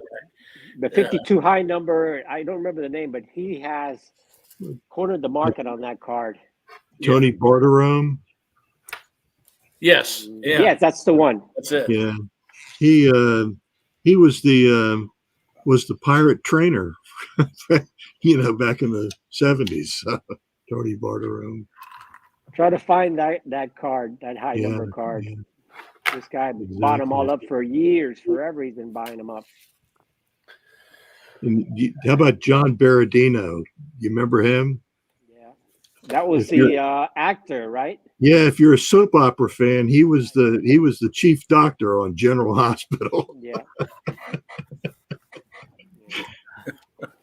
Kind of funny. Yeah, that's what I love about the vintage players, because when you really look at their history, most of those guys they had other jobs. Their job. And both of those guys were pirates. Yeah, but a lot of these players, they did other things other than baseball because they had to do other. Well, they had to. They had other because, careers. they weren't very good. No, especially he was not that good at all. No. Peter B is talking about this Titus, Peter. Oh, The Titus God. is another one. Yeah. Somebody told me once that after this Titus, the next card that had any sort of facial hair was oh God, I'm forgetting his name all of a sudden. 1971 Topps was the next time a baseball player had facial hair. Wow. That may be right. I'm trying to remember the name of the guy that it's going to bother me now. And I have the 71 top set. It's like a semi-star player, I think. Let me see if I can. Probably Raleigh Fingers. Man. No, Raleigh didn't have Raleigh facial Fingers hair. didn't have it that year. Yeah. What team? Gosh. What team? Oh, I I'm trying to can't remember. Can't remember. The first name that comes up is like Lee May, but that's not him. God. I was thinking Reggie, but I don't think Reggie had anything. No, I'm going to look it up. Not that early, yeah. Not that early, yeah. It's got to be somebody had a mustache at that. It's like mutton chops. Yeah, chops. Mutton chops. Okay. Oh, it was Allen. Dick Richie Allen. No, Dick Allen was the high number in 71. I don't think he had. Rich Allen. Richie Allen. He may have. Yeah, he was a high number back in the. Check and see his card. But I don't think he had facial hair. Any facial I don't hair. think so. No. But Reggie Reggie was in 72, and I'll bring up the website that I'm showing right now since. Oh, okay, good. Yeah. That I'm looking at. So Reggie did have finally in 72 is when he had facial hair. So 71. Here, Let's see what it says there. Sorry, I'm going to the top. This is I think someone talking about their collection. Let me go back because I'll show you what I saw. It said here after its postseason trade, Allen's facial hair made its first appearance in 71's high number series. That's it then, yeah. Only card in this set to feature a bit whiskier player. Oh God, I got that. Yeah. I got it. Well, I have to go downstairs to get it. But I don't know. You go, Orlando. That's the Brooks Robinson. That's such a tough card to find. Yeah. I mean, and when you find it, they want a lot of money. That's the one that I have, Orlando. Yeah. So I'll bring it. You can look at it. Bring it. I don't care about the condition too much. I'd make you a good deal on it. All righty, we'll do that. We'll work it out. I want to mention this because I think will bring up a nice discussion to kind of build off. So at card shows, at big ones, I find that there are sometimes modern dealers who will have a small portion of vintage in their on their table. And I find that a lot of the times you can make really good deals on them if there's a deal to be made because it's not their biggest priority. And so yesterday when I went to the show, I found 3 cards in a bin that had majority modern. So one was the 65K line. The other one was a 58 Frank All-Star. Mm. And then there was the Home Run Leaders 65 card. And so he had it marked, I think, overall for like $45. And I asked if he would do 35 on it, and he pretty much came away with those cards for $35. And so I find I want to know, like, I think there's sometimes if you're building a set or if you're just looking to collect Hall of Fame players, or, for me, I'm going to be putting these in my bargain bin box and selling them in my display. But do you feel as though sometimes there's opportunities that sometimes that people don't take advantage of because they're turned off by seeing majority modern, but they don't look through the fine lines? Definitely, I agree 100%. And you're going to get the Absolutely. best deals because those guys are not collecting vintage, and dealers are collectors too, most of them, Yeah. and Yeah. so and they want to You know move who what they you- know they can move. You know who And you they can find move in the the vintage, but they can't. I mean, they can move the modern, but they can't move the vintage. So you can make a good deal. Go ahead, Rick. Sorry. if you look at those bargain bins, it's surprising how many times you find Frank Robinson in there. I mean, for a guy who had the numbers that he had in his career, I got a 65 Frank Robinson bazooka card at the National on the last day. It was on Sunday. We were just stopped in before getting to the airport to get our plane, and I got it for $25, which I thought was a steal. He doesn't get a lot of appreciation, and No, he doesn't. And he's right on the cusp of being in the same conversation with, Aaron and Mays and Clemente and Mantle. well, I'm going to do you one further because I'm pulling up the comparisons right now. So if you look at, I mean, it's unbelievable. Yeah. Yeah. I mean, he played more years, but still, look at the stats. Yeah, 400 more games, clearly more plate appearances. I mean, 50 more home runs. Yeah. 50 more home runs. I mean, if 300 more RBIs. The batting average is pretty similar. The WAR is pretty close. Yeah. When you get over 100, then Oh, yeah. you're talking something. Yeah. What I think he doesn't get the respect that he deserves. No, he doesn't. But the part that one, he was an MVP in both leagues, and two, he was the first major league African American manager, and that's right. that had, I know that was what, 1976 or 77. I think it was earlier than that because he was a player manager in Cleveland. Okay, but anyway, just to be, if you're the first at something, that should garner a lot. And he, I talked about him yesterday with my father-in-law. It's my father-in-law's birthday, and it was also Kurt Flood's birthday. And in high school, I believe Frank Robinson, Kurt Flood, and Veda Pinson played in the same outfield at one time. Wow. Could you imagine? And I could be wrong, but I think that Bill Russell, the great basketball player, played at the same time in that high school. Could you imagine the talent in that high school?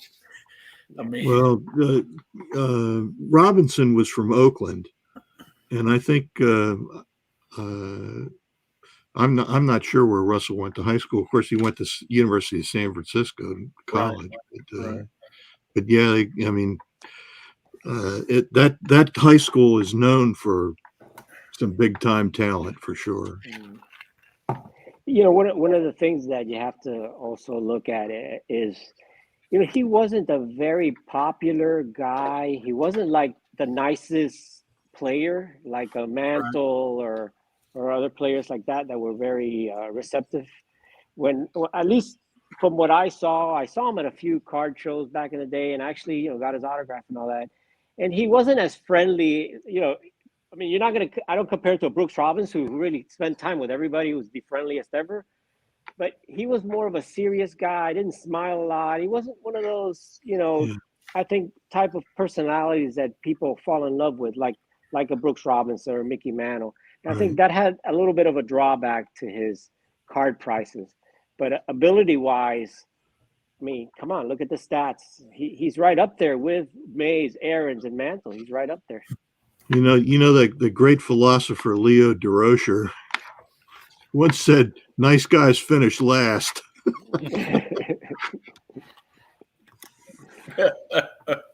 So figured I'd show what I'm selling tomorrow, what I decided to move. I've decided to move it. Oh, no. Oh, wow. Big card. Why are you moving that? That's a beauty. Well, I will move it for the right price. Right. I mean, you know how I like to streamline my collection down. I like the ruler more than I like the card. I've been selling off the 69 set at a couple of different shows, and it's been doing pretty well. But and then the other one I was probably going to move is the Havlicek. He's not, Havlicek is, he's not my PC guy when it comes to Celtics. Yeah. I mean, Bird and Russell are always going to be my PC guys. Now, Havlicek sells very well up north, though. A lot of fans. Yeah. Got a lot of fans. Hundo. Big Hundo. Yeah. I got a chance to go when I was a kid years ago. The Knicks were playing the Celtics, and there was like an old-timers game that happened during halftime, and Havlicek was playing. And, Havlicek died very young, or died young. So, but it was kind of cool to see him running up and down the court, and in the early '90s. Yeah, there it is. Yeah, right there. Yeah, see, he does have a mustache. Yep. There's that card. I just thought of this. You might like to see it. See if you can put a close up there, Sammy. The cameras are always just so tough to get them in focus. Yeah, it's just. No problem. We can see it. Hold on. Let me solo you there for a minute, Rick. There you go. Just got to get. Had it? There it is. There you go. The wire rimmed glasses. Yeah. Yep. He didn't spend a lot of time with the Dodgers. He's a Hall of Famer, though. I definitely think he should be in the Hall of Fame. Oh, absolutely. Yeah. And that card is really tough to find because it's a high number. Yeah. Yes, 650. Yeah. It is. Just trying to go through some of this stuff. Did anybody see the John Mangini Lou Alcindor card that he was showing today? I don't think it was his card. I think he pulled it off of eBay or something. The one that was faded, that was graded. It was a 2. I mean, it was theoretically higher grade than the one that Sammy just showed, and it was terrible. It's crazy because I went to a card shop here in Miami, and they had a case that was full of, and you can go back and look at one of my videos there. It was the All-Star Collectibles, and they had one display case that had nice vintage, but you could see that the sun was hitting that case. And I went and I looked at those cards were faded. He had cards that were graded 5 and 6, and they were faded. You could, very badly faded. And, because they don't have UV protection in those cases. So if you leave any of those cards in the sun, even if you leave it in the sun one day, just leave it out in the main sun one day, and that card's going to fade. Yep. And I think that's what happens. Sure. Crazy. I mean, I don't know. Autographs. Autographs are worse. Yeah, those fade immediately. Yeah. Because some of those cards were graded maybe, let's say, 5, 10, 20 years ago. And maybe they were just sitting somewhere in a display where the sun was hitting them, and they'll fade. and that 2 looks like a 1 authentic or something. It's terrible. Mhm. This is one I Yeah, I found. agree with you. I was astonished at it. Oh, I have that card. That's the Milton Bradley. No, that's the Milton Bradley. Yes. Yeah. Yeah, So this would Yeah. be. It was. 69. Yeah. So that's his. It's a shame about the hole on the bottom, but Yeah. I saw it and I was like, yeah, I could probably put this in my Yeah. bargain case, and somebody will probably buy it just for the Yeah. fact that it's an alternative rookie. Yeah. I was gonna go get mine. I bought one at a card show because I saw some. You don't see it very often, and it's his rookie year. It's a rookie year card of yeah. rookie year card of Reggie Jackson, Hello? man. And the back has like some stats or something on there, right? Yeah. It has some stats. Brad is asking about him. So yeah, Yeah. I'll see if let me go solo for a second, just so I could. Sorry, the camera needs like a million years to focus. Pull it back a little bit, maybe. No. Cards are not baseball cards and webcams are never good. All right, it's gonna go all the way back to where it finally is visible. There you go. There you go. There you go, Brad. I think it must have been a dice game because the numbers would go from 2 to 12. Yeah. Which if But roll, we were talking about that earlier. Cards that they're oddball type cards, but that's a rookie year of Reggie, and there's a lot less of those than there are of the Topps card. oh yeah, Well, Mookie bought a couple off of me 2 weeks ago. He got the Johnny Bench one, which is kind of cool because it's a good one. Because it says John Bench, which I love that sort of stuff. yeah. And then I think he got the Mookie would have to kind of I forgot he said. I think he bought the Willie Mays as well off me. Two good ones, Mookie. Yeah, Mookie took the good ones. But I got a whole bunch of them at the show yesterday to have ready for tomorrow. Yeah. I think Mookie's going to go see Mookie and get his autograph. That's what it sounds like. Say that, yeah. Who all has seen Mookie personally? Because I think he's an illusion. No, he's real. Is he? Okay. Yeah. Mookie's like, I gave him the YouTube discount. No, Mookie's legit. And, he, I thought he was a figment of our imaginations as well, but he is a real person. He's not robotic or anything. So this is not so much vintage, but I saw this and I figured for a Ken Griffey Jr. collector, this would be kind of a cool thing. Right. I've never seen this before, but yeah. I think there's a few poses of him in that set, in that Spirit set. There's a couple of them, I think, different cards of Griffey. Face for radio.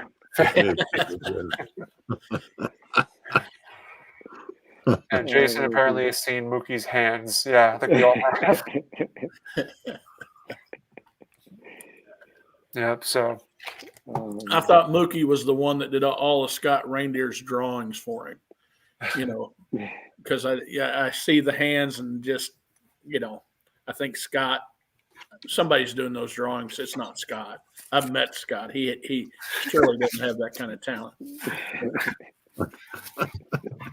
Oh my! I'm sure he sent all of y'all a Christmas card. Yeah, to get Scott to speak, it's like pulling teeth, Yeah. I sat with him probably for half an hour, and he maybe uttered 2-3 sentences. But he's a great listener, and he's a great guy. He does talk. You just got to give him some time to talk. Did you hear Mrs. Reindeer talking about him? Said she really liked this YouTube whole operation because it finally got him to talk a little bit. It's great. Sometimes though, I've heard Don tell Scott that he liked it better when he didn't talk. Oh yeah.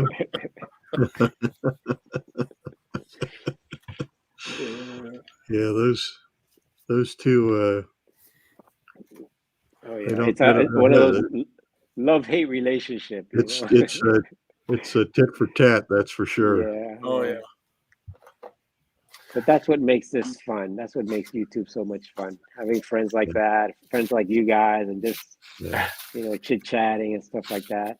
Chris, are you finally going to put that card at REA or Love of the Game? So I'm going to do a video about it, but don't no, share it I'm now. going to go. No, I'm going to go. I can go ahead and do it. I can tell you. I think I've chosen For the Love of the Game, and your boy over Good there, choice. and Orlando. I do seriously appreciate your help. I mean, you didn't tell me to do this or that, but you kind of, I don't know. Yeah, you listened to what I had to say and gave me some advice. But they've offered me a lot as far as as far as what they will do to help sell that card. And Great. I think it deserves it. Now, I have not told my buddy at REA who I've talked to, but I'm gonna wait and give him a call on Monday and let him know that I've decided to go For the Love of the Game. And yeah, I have consigned to him, and Al is just a great guy, and he's one of those that he's going to give you personal attention more than REA even, because REA's got a lot more consigners and bigger people, but he really is going to take your card and really highlight it and make it a big deal. And that's what, I've talked to him a lot. He wants to sell some of my cards, and I will, and I promised him I will, because he just gives it that personal attention. He's the type of guy that call him and he answers the phone. And I'm sure if you called, he answered the phone. It rang and rang and Directly. rang. It rang and rang and rang, and then he picked it up but he was driving to Florida, and then he said he pulled over, and he said, "Now tell me about this card again." And then I I didn't hold his feet to the fire on anything, but he called me 30 minutes later and said, "Man, I want to sell that card for you." He said, "I want that card, and here's what I'm going to do." And there wasn't any him hauling around. There wasn't any, "Hey, this is what I want to do for that card." And whether it sells more on here, on For the Love of Game, or any other auction that I've contacted, I think the attention he's going to give that card makes me feel better. Whether it sells for, $50 or $20,000, it's I feel comfortable. I agree. Chris, I mean, all you got to do is find that one guy, that has that wants it. Well, I just got to make find sure. two guys. Well, you got to have one guy to bid against. That's right. Make sure, Chris, that the guy that offered you money for that card, that he knows where you're putting it up for auction. He's the first guy that's going to be bidding on that thing. He will, but I told him I had this multi-millionaire friend that lived in Florida named Orlando. Yeah. I'm putting a bid on it. I already told you I'm going to bid on it. I don't know how much I'm going to bid on it, but I'll definitely put in a bid, because that's something that I've only seen one in my lifetime. This is the second one I've ever seen up for auction in my entire 50 plus years of collecting. And I think Hammer said, "What's the card?" Have you ever seen that card, Rick? No. Bowman proof card in your life? Well, I've seen his, but I've never seen another one. No, I seen another one, and I think it was bought by that ESPN guy. I don't remember his name right now. No, Keith Olbermann. Didn't he buy it? He did an article on it. There's 3 other proofs that he has that are in that 53 Bowman set, but he does not have this one. And I reached out to him on Twitter or something to let him know that I had that card, but I don't know how many cyber walls I have to break through to be able to talk to Keith Olbermann. But yeah, he'll go for it. He has the Ferris Fane, which is another one, and Enos Slaughter is and Warren big Spahn, one. yeah, and the Warren Spahn, yeah. But that it's I don't know if you have it there. I think Hammer wanted to see it. Hammer, you can go see his video. Chris has shown it many times on his videos. But it's Hammer, it's downstairs. It's downstairs in my basement, and I'm almost finished my second drink. You're almost risking, risking. No, it's a 53 Bowman proof card, Yeah. So a card that was never issued. And you go check out one of his videos. He's shown it a few times. And I'm going to show it again coming up because I'm Yeah. going to try to get Al to come on some other channel than mine. Great. That may be a little bit bigger to explain Yeah. the process of what's going to go on with it. So, What's the name of the video? Because I'm gonna pull it up real fast. I think it was you showed it one of the last couple of videos. I did something recently about it, but Yeah, I remember seeing it. I'm just If trying to you- remember. I'm just trying to if remember you- the title. you know, if you talk amongst yourself, I actually can take 30 seconds and go get it. Let's me see if do- I can find it. No, you guys keep going. I'm gonna dig around for it for a second. Once Okay, I find it, I'll yeah, show he'll it. find it. Sorry, He'll find it, put Sammy. the video. I ought No, to no, catalog. no. I ought to catalog my stuff, but you young guys know how to do that kind of stuff. Yeah, No, listen, man. I'm- Oh no, I I'm found like it. I Chris. found it right here. First try, man. First try. there Wow. it is, I told you. All right, Yeah. hang on. Let me full screen this and let me get my technology thing going. Share screen and bam. That's a miracle. He did something in a Boy, look at 30 seconds there would take me 30 weeks. Hey, Rick, I would have to get I'd have to call my wife up and say, "Hey, help me out here." But That's why I want Sammy doing the live stream, because I'd never do something like this. well, I'll say this much: the reason why I was able to do it so effectively is because I have a display monitor set up, so I can have another web browser hooked up to the other monitor, so I can just quickly navigate things Wow. really easily. Yeah. So that helps. But check out that card, Hammer. You wanted to see it. There it is. Well, Rick and I have a Polaroid, and we would have to take it with a Polaroid and then hold it up in front of us. That's right.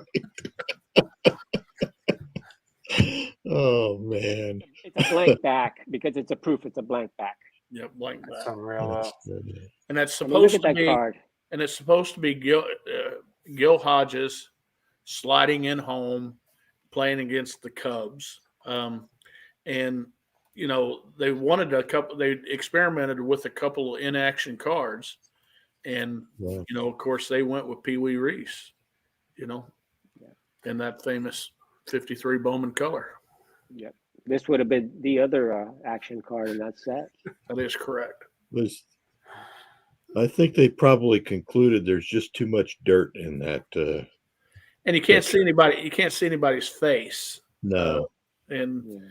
And I think it would have been hard for them to try to get a closer, tighter shot. Mhm. Did you say in your video who the umpire was? I guessed and said it was the guy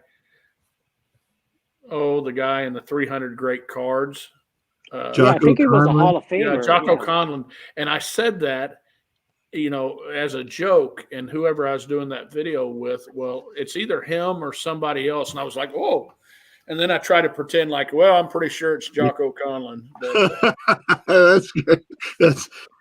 See, I could say that because that might be the only vintage umpire that I know his name. oh, you know Cal Hubbard. You got to know Cal Well, Hubbard. yeah, he was the chief. Hammer Actually, wants to know. I remember a couple of those guys from the early '60s. Augie Donatelli Oh, yeah. was one. Ed Runge, whose son was also an umpire, Paul Runge. Uh-huh. So But Hammer, he got that card raw, and the only company that would grade it, I think, was CSG, right? Was that the case? CGC. CGC, yeah. Yeah. And we'll see, though. We're talking to PSA again to see about taking since they already have one graded, they have something to look at. But you know what? If it doesn't, I'm happy with CGC doing what they did. You know, It's authentic. That's all you need to know. that's right. A card that rare really doesn't matter, in my opinion, what the holder is. And the buyer can switch it out if they want later, But I would just keep it as is. Don't touch it. That card is so rare, you don't want to mess with it too much. I wouldn't want to take a chance on cracking it, Me either. Oh no. I got to switch over to this video because it's one of Orlando's, and it's such an awesome video. One of my videos. It's your top, was it? Oh yeah, that's my. There's my tie card right back there. Yeah. I'm just admiring the mantle right now, but my Yeah. God, Yeah. That mantle is a beautiful 7. It just has a wax stain on the back, who but I cares? didn't care about it. I mean, it's just a beautiful mantle. Yeah. Thanks for sharing that. Yeah. No, I just wanted for others to. Well, that's some of my stuff there. Yeah. I want to skip ahead if I can to. Oh yeah, here's. Yeah. You know, I saw one of those in the show that the I guy, know. it was a 4 though. I think he wanted like 11,000 something. Was that it, Sammy? Oh, is it at the show that I? Like, At the show you showed? Yeah. I was looking at, because you texted me, you said that there were some Mayo cards at the show. So I was Yes. watching your stream there, and I did see this Cap Anson there. I have to ask because I don't know. I can't remember if he had the prices on it or not. Yeah, he was 11,500. He wanted for the 4.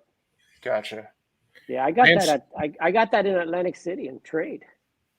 I traded that. I got that Anson. That's incredible. Sammy, that your last video of the show that you just went to. Yeah. Holy. Exactly. That's what I was looking at. Cars. Yeah. Yeah. I know. Yeah. There was so let me stop it. So the thing about that show is, the one big criticism that I find is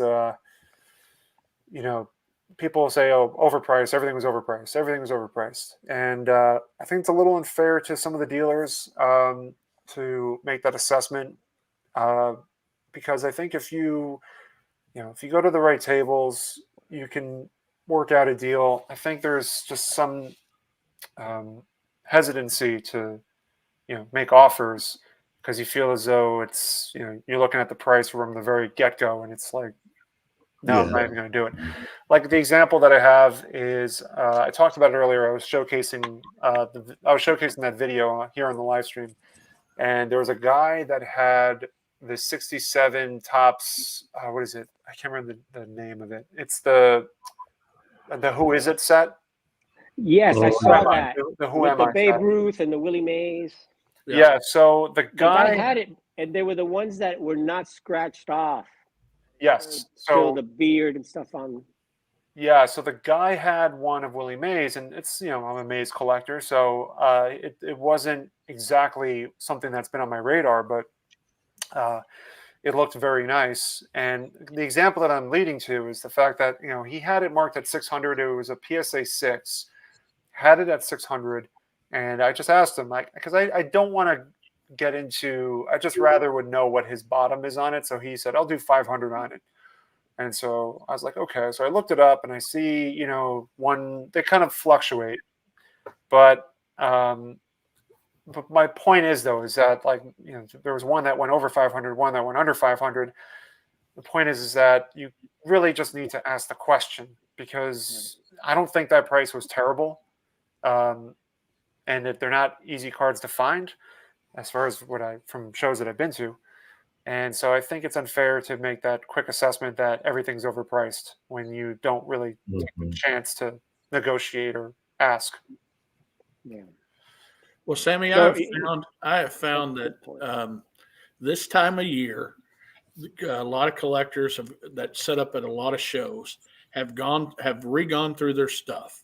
They put new protective, sure fit stuff on their thing, and they've repriced their stuff. And they're not going to be in a big hurry to make deals right away, I don't think. They might just to be able to pay for their shows and stuff, but they have a lot more shows to set up with. And Sammy, I think you probably battled this a little bit. Getting and maintaining inventory is important to a lot of them. It's important to me, and I don't set up I set up a half a dozen shows, but it's important to me for my cases to look good. I have plenty of cards to look from, and I might not sell $100 card for $80 to make somebody a deal on the very first show that I'm at. You know, as long as I make enough money to pay for the tables and stuff, I might keep that, you know, and I might work with somebody that I worked with before, but I'm not going to be in a big hurry right now. And a lot of dealers probably won't, just because there's going to be so many shows coming up, you know? That's a great Yeah. point. And it's actually, you bring up a lot of really good points there, because I constantly, as a small-time part-time dealer, constantly in my own head sometimes trying to determine, is there a right path to, you know, doing this consistently part-time? And I find that, you know, no two dealers are the same. So I mean, that's, you know, there's no reason to have to try to, you know, come up with a system that you think everybody aligns themselves with. So what I'm getting at essentially is, you know, you don't have to feel pressured into selling something if you are just, you know, not keen to moving it. So there's, as you mentioned, I think it's everybody's different in terms of how they set up and how they deal, and you know, just what they're ready to move and what they're not ready to move. Yeah, that's a good point, Sammy. Everybody is different, because there are dealers that like to have new inventory in their cases, you know. Right. So they, you know, sometimes they go in one show and they said, you know, like Strongsville, this may be my last chance to move some of this stuff now, you know, and gather new inventory that for the national. So a lot of dealers think that way also. So you just never know.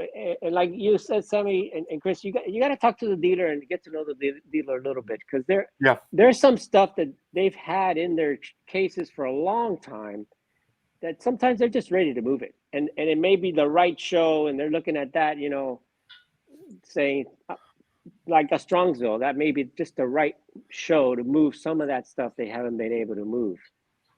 So I'm hoping I see some of that over there. But yeah, you're right. There are some times that you don't want to move this stuff. Well, that's, and you want to say, I'm going to hold it till, you know, maybe a little bigger show, maybe another time, maybe I'll get a little bit more money for it. well, that's the It all example with depends, the Lou Alcindor. Like, I'm not in a rush to move this, but if I get the right price for it, absolutely.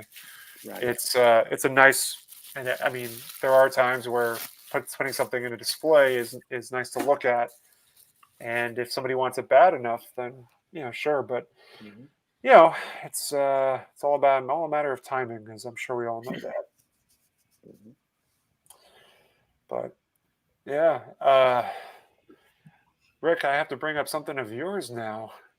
It seems like Mookie was all about doing the director's cut of videos with the creator.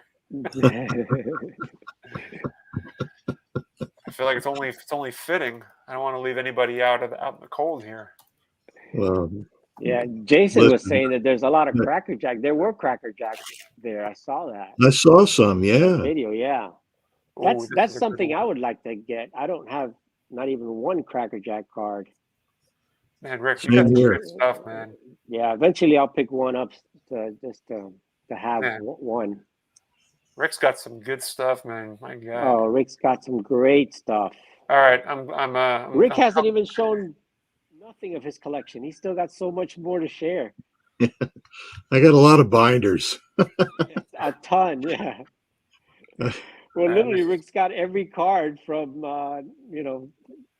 50, almost 50, 48, all the way through. Almost, except for 52s, you got everything. Yeah, here we go. I only got about half of the 52s. Yeah, but talk about player runs, man. You could pretty much get player run of almost any player there, Rick. Well, not graded, so you won't be. Oh, there you go, Red Hearts. Baseball collector though. Mike's got his graded, so you lose points on that one. Well, I don't have any graded Red Hearts, that's for sure. I have completed that set. Oh, look at that. Yeah, he's got the Mano, he's got the Minoso. I love that Minoso. That Stan Musial. Oh, the Musial is probably great. One of the best, yeah. That was great. That one looks really good. Do you have that set, Chris, you were saying? I do. My wife and I share that set. we actually invested in that set and plan on selling it in a year or so. Just to see, just for our little own experiment. It's a beautiful set. I love that set. Hope you guys don't mind me bringing up your videos. No, not at all. Yeah, There's- I'm just admiring it myself. Yeah. Yeah. There's card number 33, Yep. That's the end of the set. Gus Cernial. So Rick, I love how you enjoy other people's cards as well.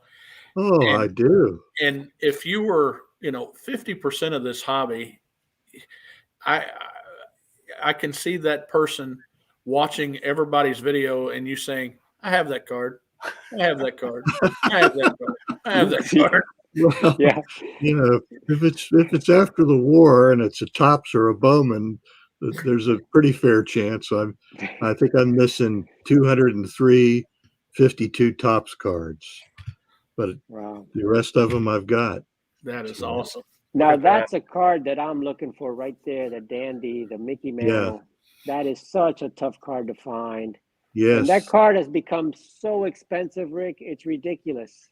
Yeah. And what gets me is it's the same photograph on 2 or 3 other sets too. Stahlmeyer looks exactly like that. All three of Stahlmeyer is them, impossible, but that's a beauty. That's a card that Dave Blue Jacket. Look That's us here. his kind of card, yeah. I'll leave the link for Don if he wants to join. Yeah. You can kick me off if you want to get Don on there, because there go the neighborhood if he comes on. Yeah. I think Yeah. I think I can take as many as 6 people. Yeah, so, you can. So if Don wants to join in, If you need somebody else to get on, Sammy, just No, Yeah, no, me no. too. I don't want to. I've been And me as well, a while, Sammy. so Just yeah. No, We all I'm wanna get off. enjoying having you guys on. This is great. Yeah. Well, basically, what we're saying is none of us want to be on here if Don comes on. That's what we're no. Well, you said it. I didn't. Yeah, he was my first guy. Can't All right, jump on tonight. he can't jump on. Okay, then we're staying.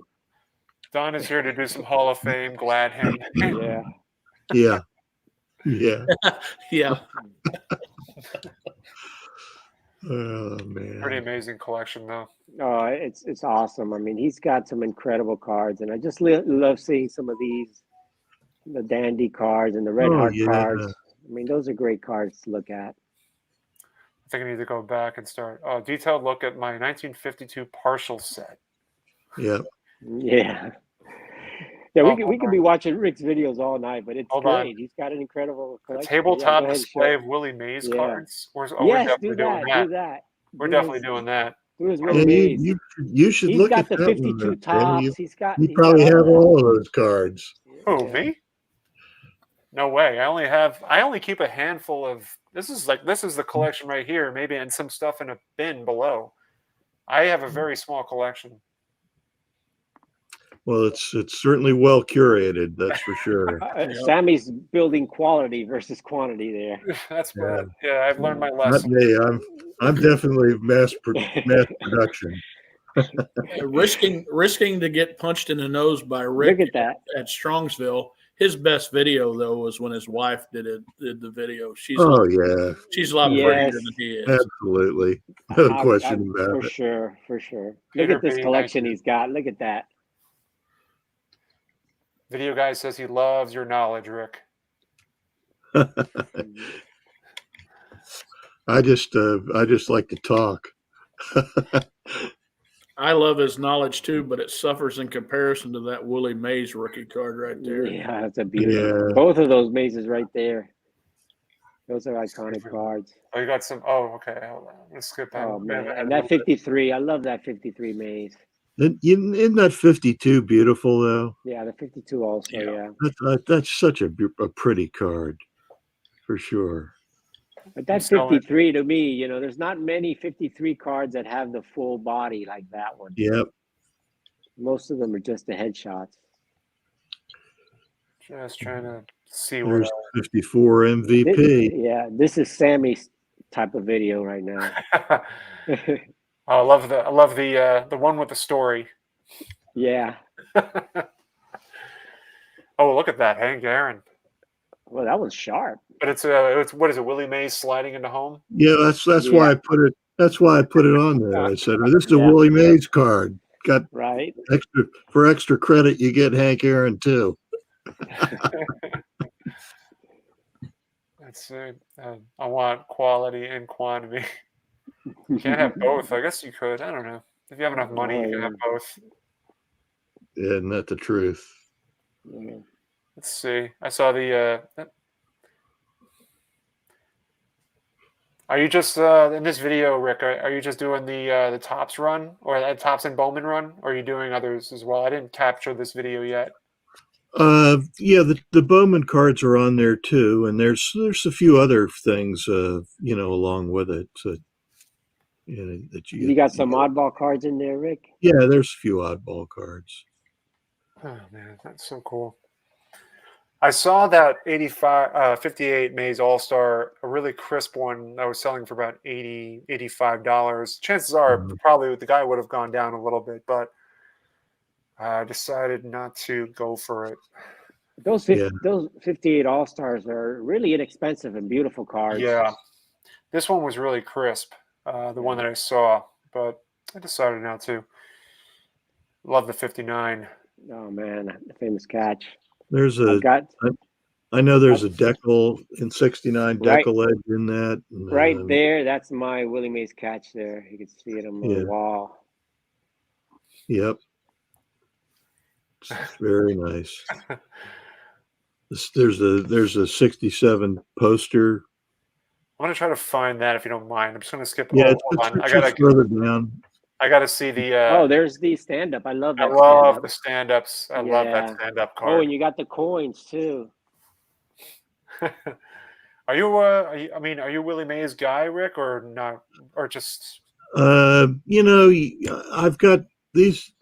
I don't have a complete set of the 64 stand-ups yet. I'm missing about 9 cards, but I've got a complete set of the coins. Some of the other stuff I've got complete sets, but I'd always buy a Willie Mays card if the opportunity arose. Yeah. There's the embossed card in there too. That's the little book. I love that little booklet. Yeah, the last one in the set, little comic. Those are so inexpensive. They're not that much. Yeah, you can get them. No, man, and they're from the 60s. Yep, absolutely. It's good stuff all around. Great. Oh, hold on. There's something at the end here. Yeah, there's a couple of exhibit cards. Look at that. I love that. 51 Giants. See, those team cards like that, people don't realize that's his rookie card, rookie year right there. Yes, absolutely. Stunning. There he is in the front row, yeah. How much that's how much did that that's cost? an 62 exhibit, 60. He wants to know how much that card costs. It's not that expensive. Oh no, not the card, but I guess is it a card, the team card? This one here? Yeah. Yeah, it's an exhibit card. Okay, exhibit card, and how much did that one go for? I'd say I probably gave about $75 for it, maybe somewhere. I didn't give quite as much for this one as I gave for the 50 Yankees. Yeah. Well, yeah, the Yankees are always going to be more. Yeah. That's really cool. Yep. So being a set collector, I can do one on Hank Aaron, which is kind of my idea. Eventually I'd do one on Hank Aaron, just show a bunch of Hank Aaron cards, Right. Be fun to do. Or, or any of them. Need to have you on Showcase Showdown as my phone friend. Well, I would lose points right off the bat because none of them are graded hardly. I got them, but Sure. they're not graded. So I wouldn't even pick up an extra point for a pour.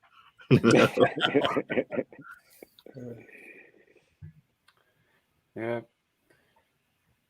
Oh, I do. I when I watch Showcase Showdown, I sit I just sit there and say, I can't imagine having cards that many cards that look that good.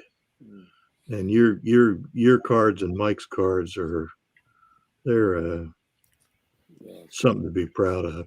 But I've got a lot of commons that you probably don't have. You got a lot of commons I don't have. Thousands of them. I tell you what, I think you and I might be the only one to have a Freddie Patek run.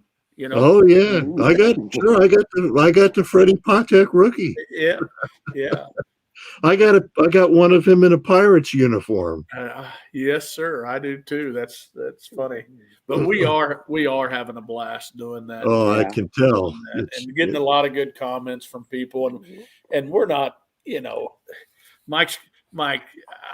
I'm on a roll right now because that wheel is landing perfectly on me. Yeah, you got Johnny Bench. Yeah, I mean, right when I caught up with him a little bit on the Roy Campanella and the Jackie Robinson, and then boom, it lands on Johnny Bench, and I'm like, what the, it's because I'm going to church regularly and I'm a better person than he is, and but we are. I can't judge that. That's for sure. Well, we're having it, but it is a blast, and we're getting a lot of good comments. And he says it's just for fun, but that look in his eye doesn't say it's just for fun. Listen, it's not just for fun with him. He'll go out and buy a card, and he'll wait till it gets in before he does the video with me, since he's in charge of the video. That's how he warms up in the mirror. There will be blood. It reminds me of two brothers, that are going at it. I'm better than you. Yeah. But he's in charge of that. Hey, let's wait. Let's wait a week. Let's wait 2 weeks, and then hey, let's do the video today. I got a card in. I'm like, it's his channel. Yeah, it's his channel. That's right. Yeah. I like how he changes the rules whenever he feels like it.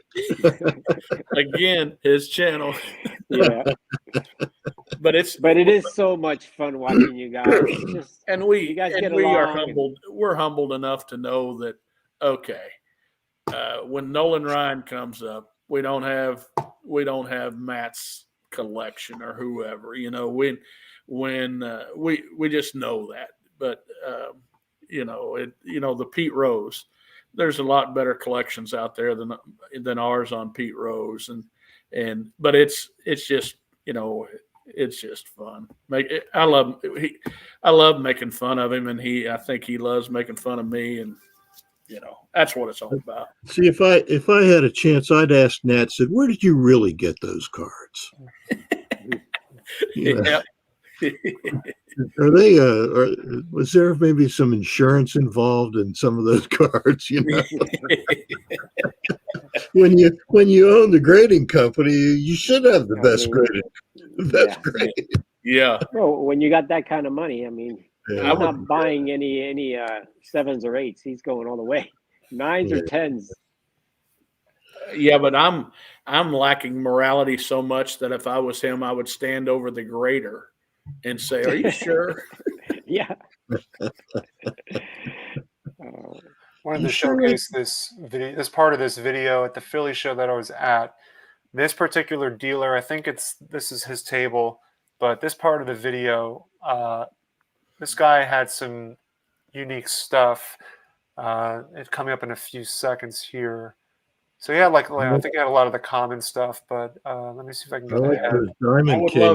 I would love every bit of those common stuff that you just showed right there. Yeah. But like a lot of this. Oh yeah. I mean, it was the Philly show, so there's a lot of Phillies tickets and whatnot there. But he did. He had the Hires Root Beer full tab there. There was one guy that had a bunch of Babe Ruth autographs. Yeah, I'm trying. So this is the guy. I think his name is Woody. Or that's his nickname. And I've bought from him before. I want to say it's this is his table, but there's something that's coming up. I wanted y'all to see if I can get it just to come up. I think it's coming up here. Okay, yeah, the Pete Rose partridge. There it is. Yeah. Meets with Big League Energy. So I'm trying to get it, I've but never seen that. Yeah. top See, where's- test issue deckled edge. I don't know, Yeah. but Set this guy, 74 decollage. That's the big decollage. They're Yeah. big. There were test issues. Right. Look at the rulers. yeah, I'm in love with the rulers, but this guy Woody, who has a small arrangement of stuff, but he had some really good stuff. I don't know if Complete this is bazooka box. so. This is not his table anymore. I don't think. Maybe it is. I can't remember.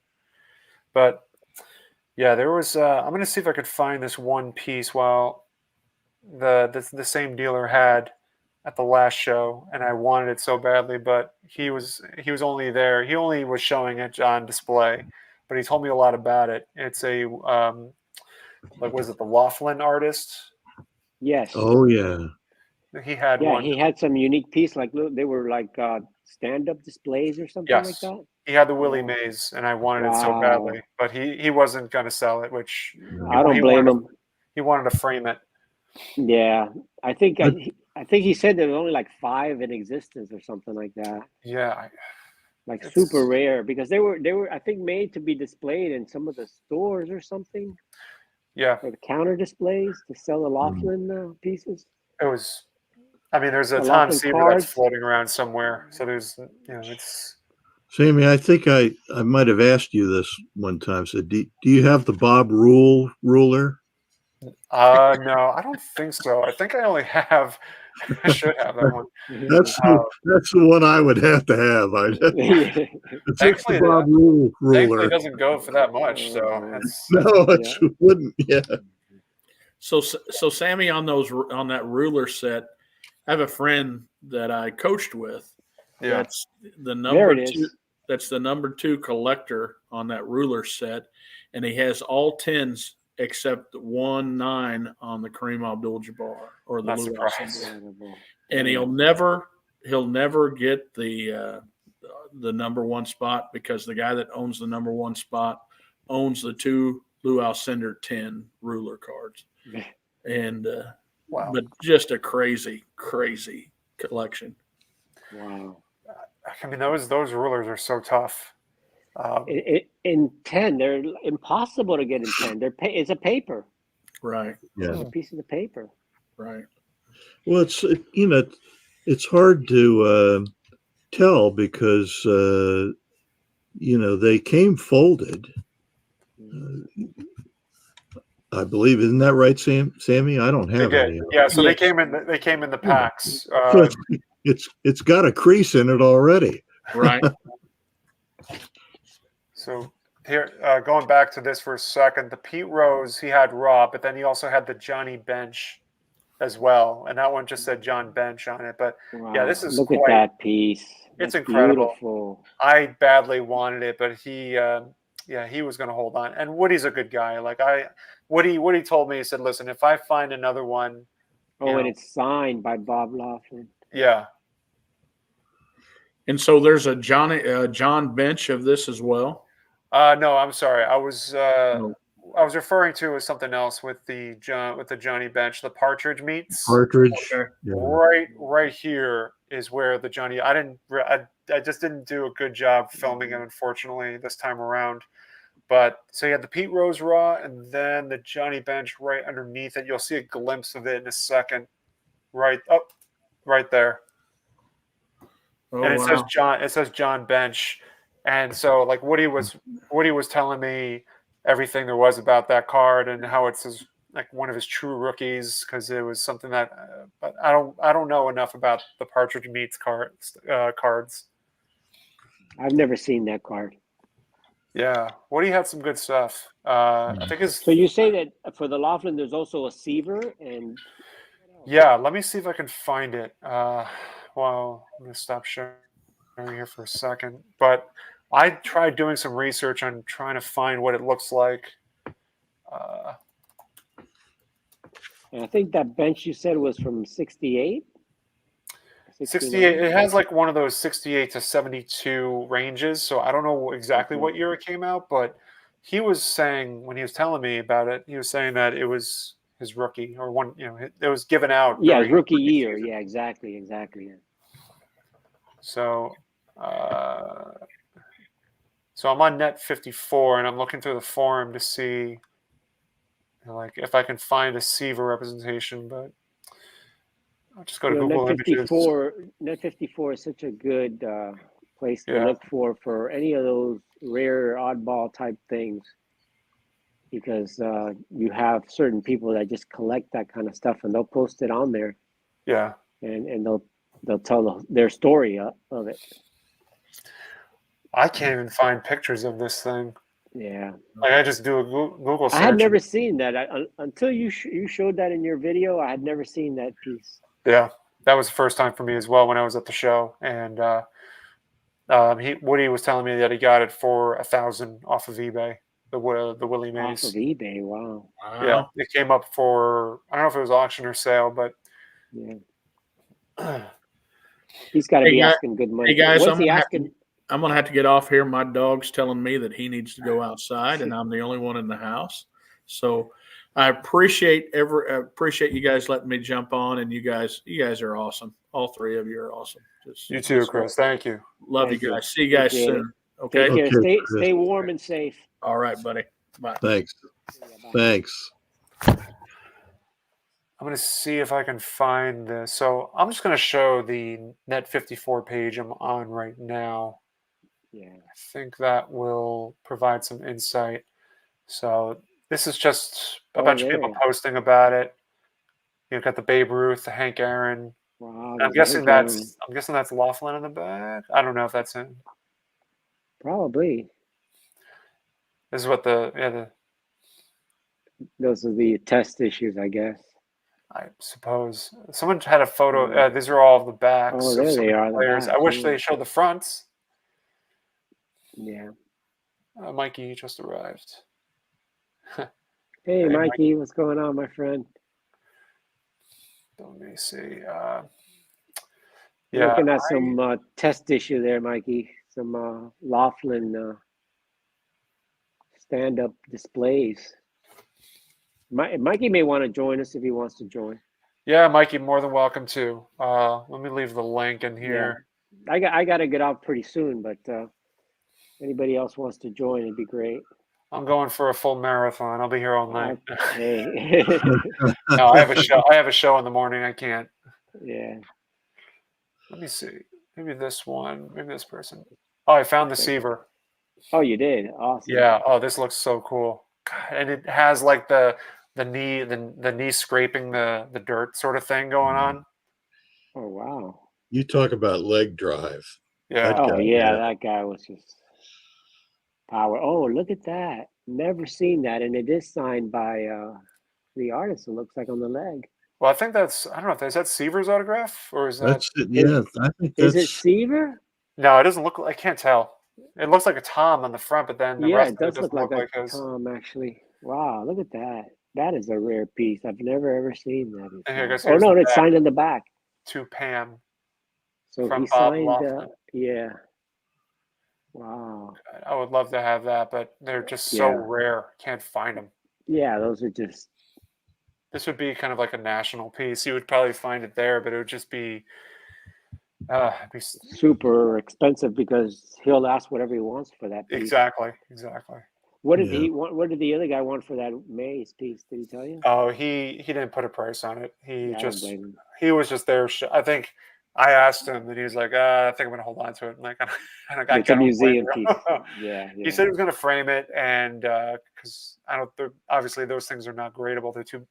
They're probably like up to here. Yeah. They're big. Yeah, it's a big display stand that they were supposed to put there next to the cards, I guess, to promote the cards. Yeah, stunning pieces of the world. But that's the kind of stuff that I would love to own. Something. If you're a Maze collector, that's kind of like a grail piece there. I don't know. I'd be tossing and turning between. If I had to choose between Seaver and Maze, I'd probably choose Seaver just because grew up a Mets fan, and Seaver is, I mean, respectfully, like Maze and the Giants are synonymous with one another. Seaver and the Mets are synonymous with one another. Right. It's hard to pick. Yeah, when you think about the Mets, Seaver is the first one that comes to mind. Really. Yeah. The big superstar of that era. I mean, financial. Like if you're looking at it as far as financial value, the maze makes more sense. But Yeah. as a thinking like a collector, you Yeah. collect what you want, and so Yeah. With the maze, you got all the way back to the early 50s.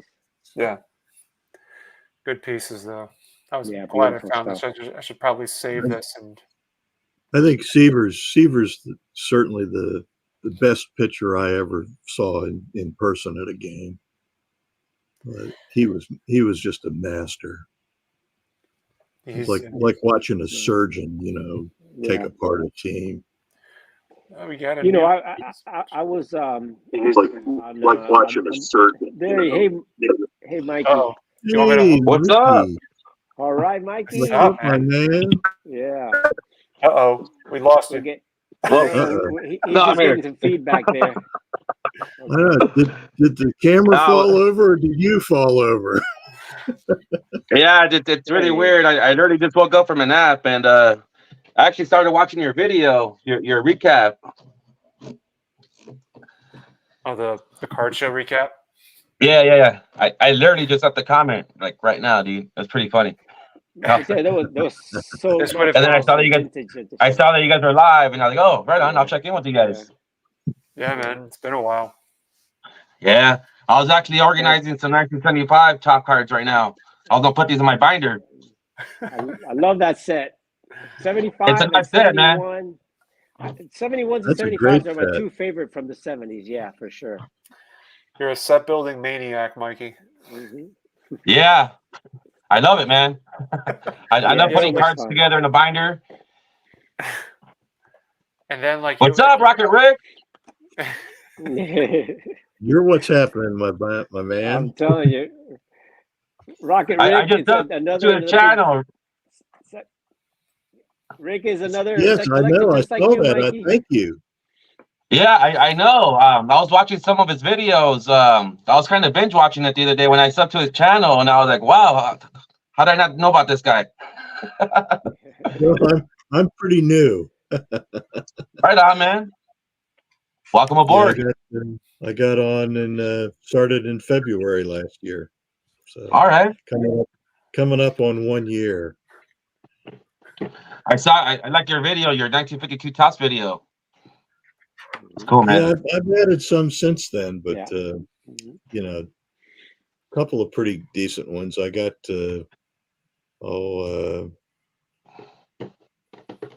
Bob Feller. I just got that one today, or actually a couple of days ago. It hasn't came in yet. When I'm putting sets together, I usually start with whatever I pick up just randomly, and then if I'm actually going out to look for cards, on eBay especially, I'll just go for the next one on the page. So if that's card number 82, that's the one I'm looking for. So, All right, huh?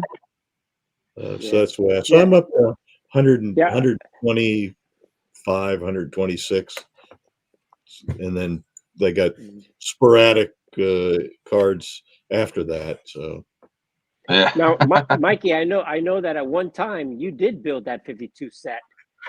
I did it on YouTube, man. I did it in front of everybody on YouTube. Exactly. It took me, I think, like 2 years. This one's actually taking me a little longer because, I'm trying to build back my collection again. So it's taking me a little longer. Plus, the 52s are a little more pricier than they were the first time around. The first time around, I was buying them for like $3, $4, $5 a card. Now they're like between 5 and 10. Big difference. Yeah. Now you sold off most of them, but you do have the mantle and some other ones, right? The maze. Yeah. Oh yeah. I didn't touch the big boys. Great. There's no way That's I'm the gonna buy way to those go. again. Hey, Yeah. when you're There's no way. collecting sets, when you're collecting sets, I always say try to get some of the big guys first. Yeah. That way, I always say buy the mantle first. Just make Yeah. sure that you buy on a full stomach. Like That's Mikey how I did, built like Mikey did almost here. all of my sets that have a Mickey Mantle card in them. I get the Mantle card, and sometimes it was the only card I had in the set. But I figured I'm probably halfway there, just with one card. Hey, that video looks Making me familiar. hungry, Mikey. I'm just saying, if you're gonna buy cards, do it on a full stomach. I know. Hey, Burbank's having another card show in February. I just found out a couple days ago. So hopefully I see those cookies there again because they didn't have it over there in Anaheim. Nice. I love that cat. Is this the video where you kind of give that like Price is Right horn sound whenever you? No, that's the one in that's the second one, and the one I posted in September. It's so funny. It cracks me up every time I hear it. It does. I love Come this. on down. No, it's like bah, bah, bah, bah. No, and Mikey's got just the best Ooh. introduction running into the wall and stuff. It's just awesome. I love that. You found the $1 Rigney and Maze. It was $1. Hold on, Eddie. What's up, man? Mikey finds deals, man. He goes through those dollar boxes and finds great deals. I love how charismatic you make your videos, Mikey. Yeah. Hey, Eddie. Thank you, man. Good to see you, Eddie. Thanks for joining. Hey, thanks. What's up, Eddie? Just, I'm sitting here watching NFL and tennis and you on YouTube, and I still miss baseball season. I'm still want it to be baseball season. Yeah. I like all sports, but baseball's my love. So Yeah. Yeah. I can survive with the back and forth sports for a little while longer. I'm ready. And I'm ready for the national. Sammy, I'm officially going.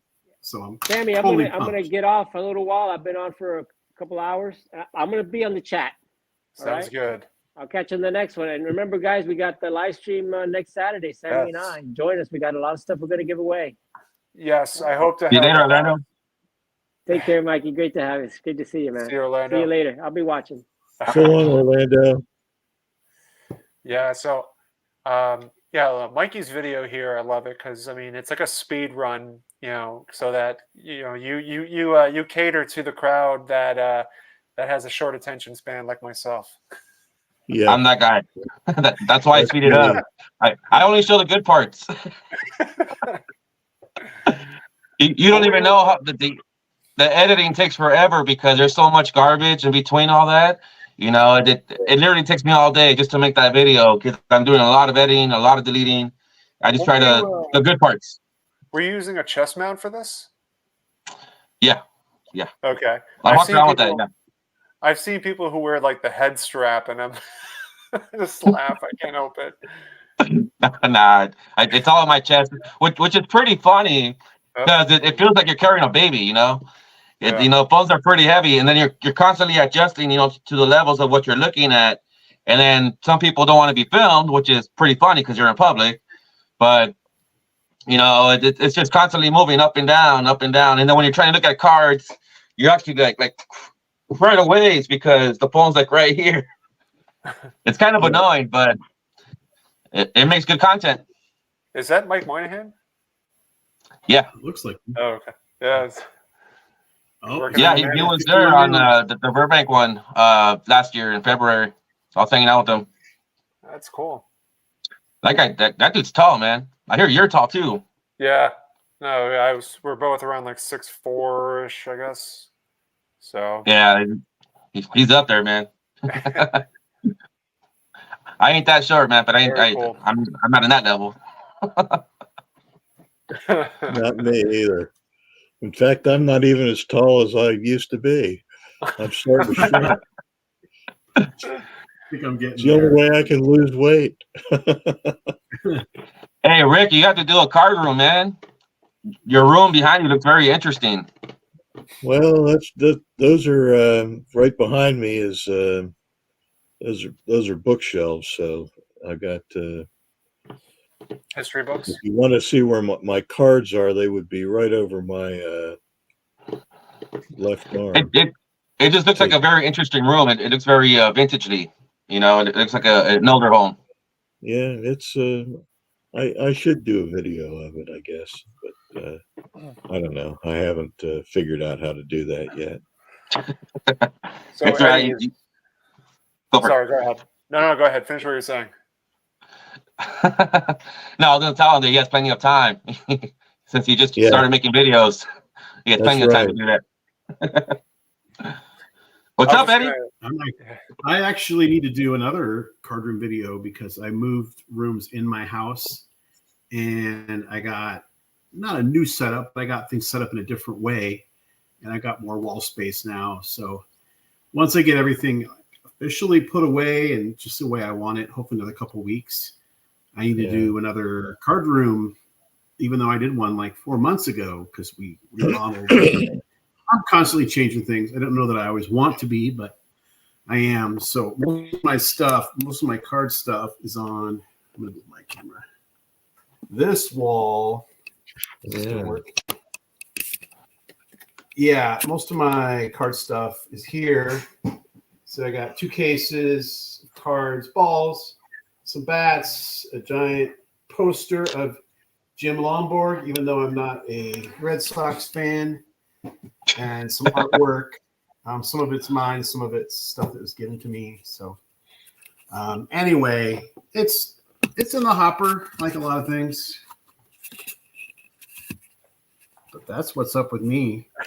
Mostly I'm just pumped that I'm going to the National and I got like my tickets and everything. Like there's no way out of it. Like I spent enough money, you know how you get to like the break point where it's like, okay, I have to do it now. It would be dumb not to. So Mikey, how many binders do you have? Mike, how many binders do you have? How many binders do I have? Yeah. Each row holds 9. So I got 9, 18, 27, 36, 45, 54, 63, 72, close to 80. Yeah. Close to 80. We're in the same ballpark, I think. Yeah, I'm gonna add some more. That's why I'm trying to rip all this new stuff right here so I can clear this out and add more binders because I'm running low. I'm running short on like the modern cards because I'm opening a lot of packs right now. Like my rookie binders, I want to add some more. I'm running those binders are getting too fat, so I got to add some more binders. So I'm trying to get rid of all this stuff right here. So I've been going live every week, trying to open this stuff up with everybody, just kind of touch base, do it live, which is really fun. We've been pulling some pretty cool stuff, but I'm trying to make some more room over here. Never-ending binders. I got some binders that I, just have pirate cards in it, or I've got, Yankees cards or whatever, some binders like that, which are fun. Yeah, that's why I made the team binders so I can do that. Mm-hmm. It's really fascinating when you see like all these team cards from different years in the same binder with all of like the team players. Mm-hmm. Of course, when you're set building, you come across a lot of doubles. So that's the reason why I started doing that. I just wondered how many you had because it looks like we've probably got pretty close to the same amount somewhere in there. Yeah, never ending buying supplies. My bookshelves are just wide enough to hold 10 binders, so they're arranged by decades. I start in the the top shelf is 30s, 40s, and 50s, but they were smaller sets, so you just get some smaller binders, you can get more on a shelf. And then 60s, that's 10, 70s is 10, 80s is 10, 90s is 10, 2000s, 10s, 2010. It just multiplies. Next thing you know, you're talking, so well, then I got all the Bowman cards and other, the other cards too. And so you end up with like, 115 binders or something. That's what you end up with. Yeah, I wanted to do some more, because I was collecting like the 80s and 90s, but I literally just ran out of space, so I had to trim it down a little bit. But if I had a bigger card room, I would definitely expand it to 2018, 19, 24. It would be nice to collect all the sets, but I simply just don't have the space for it. I went as far as I think like 94, and seeing 1952 to 94 was pretty awesome. Because I put the card in the binder next. So until I get more room, I can't do that. I hear you. Mike, are you going to be going to? I think I've asked you this before, but are you going to the National this year? Is that the plan? No, but I am going to plan it for next year, though. It's in Chicago next year. And I actually just spoke to my wife about that, a couple of days ago. And I was like, man, we got to go. I got to go. So we're going to plan it for next year. Definitely. Great. I even wrote it down on my book on the dates. So I'm going to start looking for rooms and anything that's nearby, that convention for next year. The hotels are right across the street, so it's really convenient. All right. It's really easy. Yeah. I don't think I'll be there the whole weekend. It might just be like the Thursday, maybe the Friday, Thursday and Friday. Obviously, I'll be going there with my wife. So 1 or 2 days I'll be there, just 1 or 2 days, but it'll be either the first or second day, maybe both. Yeah. And Eddie, you're going again this year. Yeah. I missed 2023. So the last one I went to was Atlantic City, but I am officially going to Cleveland. I even booked kind of a lot of days because I hope to sneak in a trip to the Rock and Roll Hall of Fame. I'm a big music guy. Wow. And so I'd love to try to get in a visit to Rock and Roll Hall of Fame. Not a priority, but something I want to try to do if I can pull it off. I think on Sunday, like my flight's pretty late on Sunday, and by then I'll probably be out of money, for cards, and I'll be tired of walking around the convention floor. So maybe that Sunday morning, check it out then. Hopefully that's the plan anyway. Absolutely. Do you have anything you're looking for? And anything you want to try to find? Yeah. I always keep a list going. I've been wanting the 49 leaf Honus Wagner card, where he's taking the big dip. And I looked for an Atlantic City. It did not see a single one. I'm after, what are some of the other bigger cards? I want a 33 Gowdy card of Jesse Haynes. He's actually in the Hall of Fame. He's one of the early knuckleball specialist artists. And I want like a decent copy. I don't want to have to, I want to get it in person. I could buy one off eBay, but I want to do that. I've been wanting a DeLong card of like a Hall of Famer, like a cool looking one. I don't have a specific one in mind. So, obviously not like Gehrig or anything, but there's like, I like the Mickey Cochran. I've been looking at that one. So maybe that, if I see it, something like that. The minute we go unlive, I'll think of like 3 things.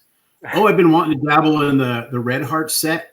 And instead of like doing the whole set, which is just not possible for me, really, I think it'd be cool to get one of like each color backgrounds, like three nice examples with, nice,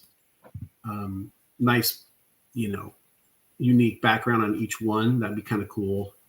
And I know for sure I'm getting the Griffey Auto, which has been on my list forever, and Mill Creek Sports Cards, which is actually fairly local to me. They set up at the show every year, and the prices are way lower than what I could get if I just go down there and buy one. So I know I'm going to be getting a Griffey Auto finally. I know you're a Seattle guy. That's all that I can like rattle off. But I wanted to show you this. I showed this earlier. I don't know if you caught it or not. I bought this card for inventory reasons. Let me see. Of course, I can't find it now, but it'll come up in a second. Okay, here it is. Do you have this one in yours? Oh, San Bernardino Spirit card? Yeah. Yeah. I've never seen it before. Yeah, I don't have that one. Is that one, does it mention Bellingham on the back? Yes. Yeah.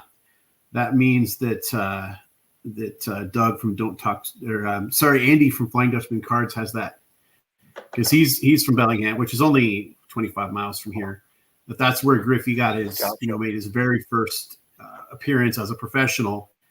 And so whenever and that's where Andy lives. So whenever he finds a card with the references Bellingham on the back, he adds it to his PC. He has a Griffey Bellingham PC.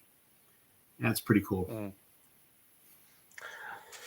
Yeah, I know there's, Griffey collectors. There's so many of them, so that's Yeah. a nice thing about Yeah. Griffey's career.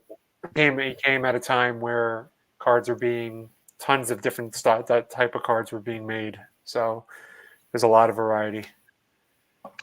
So Yeah, and it just he was so dynamic and so good and so likable, and he just always hit home runs at the right moment, and just I mean, he's Griffey.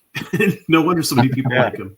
Yeah. And I almost feel like I do have a Griffey PC, but I almost feel like I should have a better one, or I should talk about it more. But then it's sort of like I'm just white noise like everybody else. So I mean, I get cool Griffey cards when I can, and I keep them when I get them and when they're given to me. But to like make a Griffey PC, you could make your whole collection just about that and never come anywhere near finishing it. And it's just not, it's not really what I want to do. But of course, I mean, everyone likes Griffey. Even Yankee fans like Griffey, and Griffey hated the Yankees. So what does that tell you? unbelievable.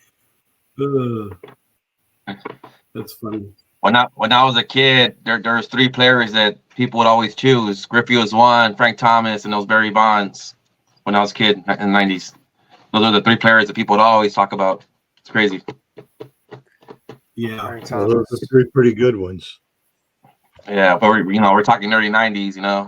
When I was a little child. I mean, I don't think it was really necessarily a coincidence that they had so many new sets that came out in '89.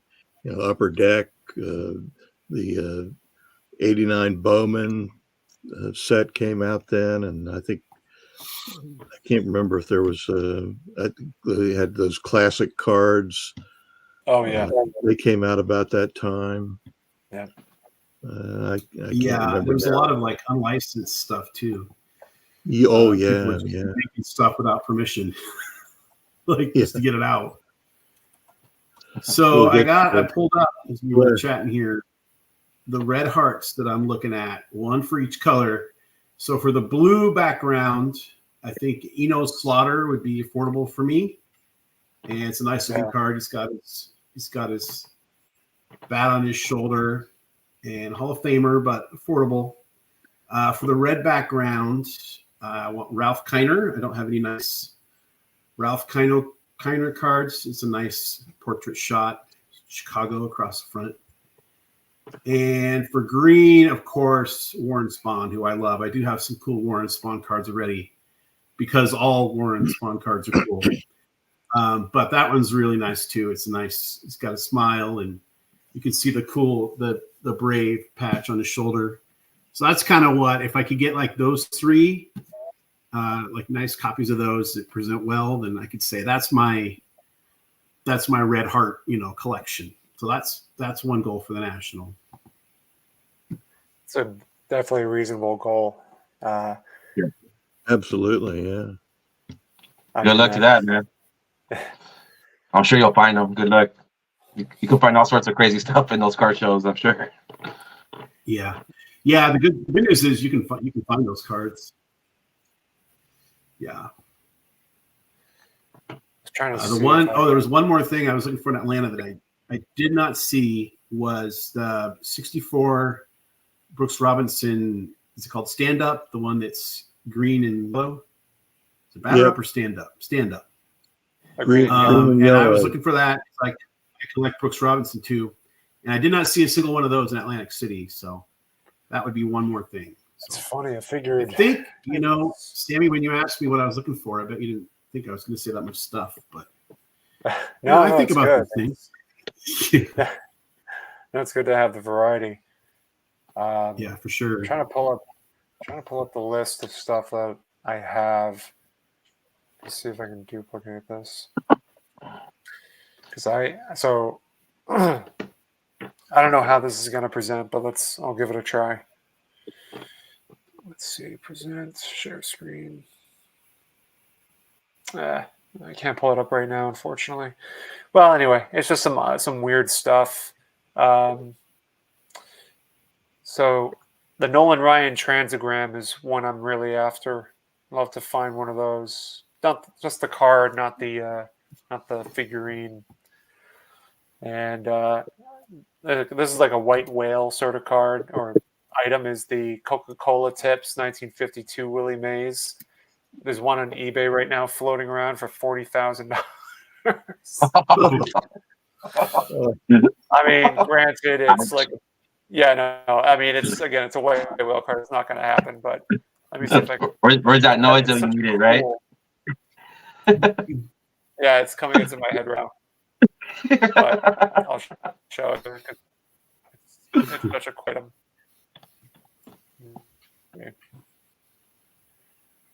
Yeah, that's it. Wow.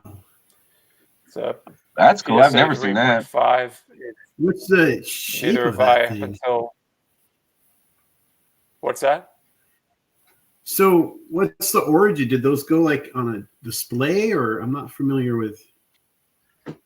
Why is it shaped like that? I'm not as familiar with it either. I don't know if it was a promotional item that was given out by Coca-Cola, or but I know a couple of guys that have this. I think Dave Blue Jacket has one, and I think Not Rick surprisingly. from Vintage Oddball might have one. I know I've seen a video where Dave shows this on his channel, but quite remarkable. But yeah, if anybody wants to loan me $40,000, I'd greatly appreciate it. You should put it on PayPal credit. Pay it off Oh, with God. 6 months, no interest. Oh my God, that sounds like a bad idea. That sounds like an awful, awful idea. What is Rick about the show?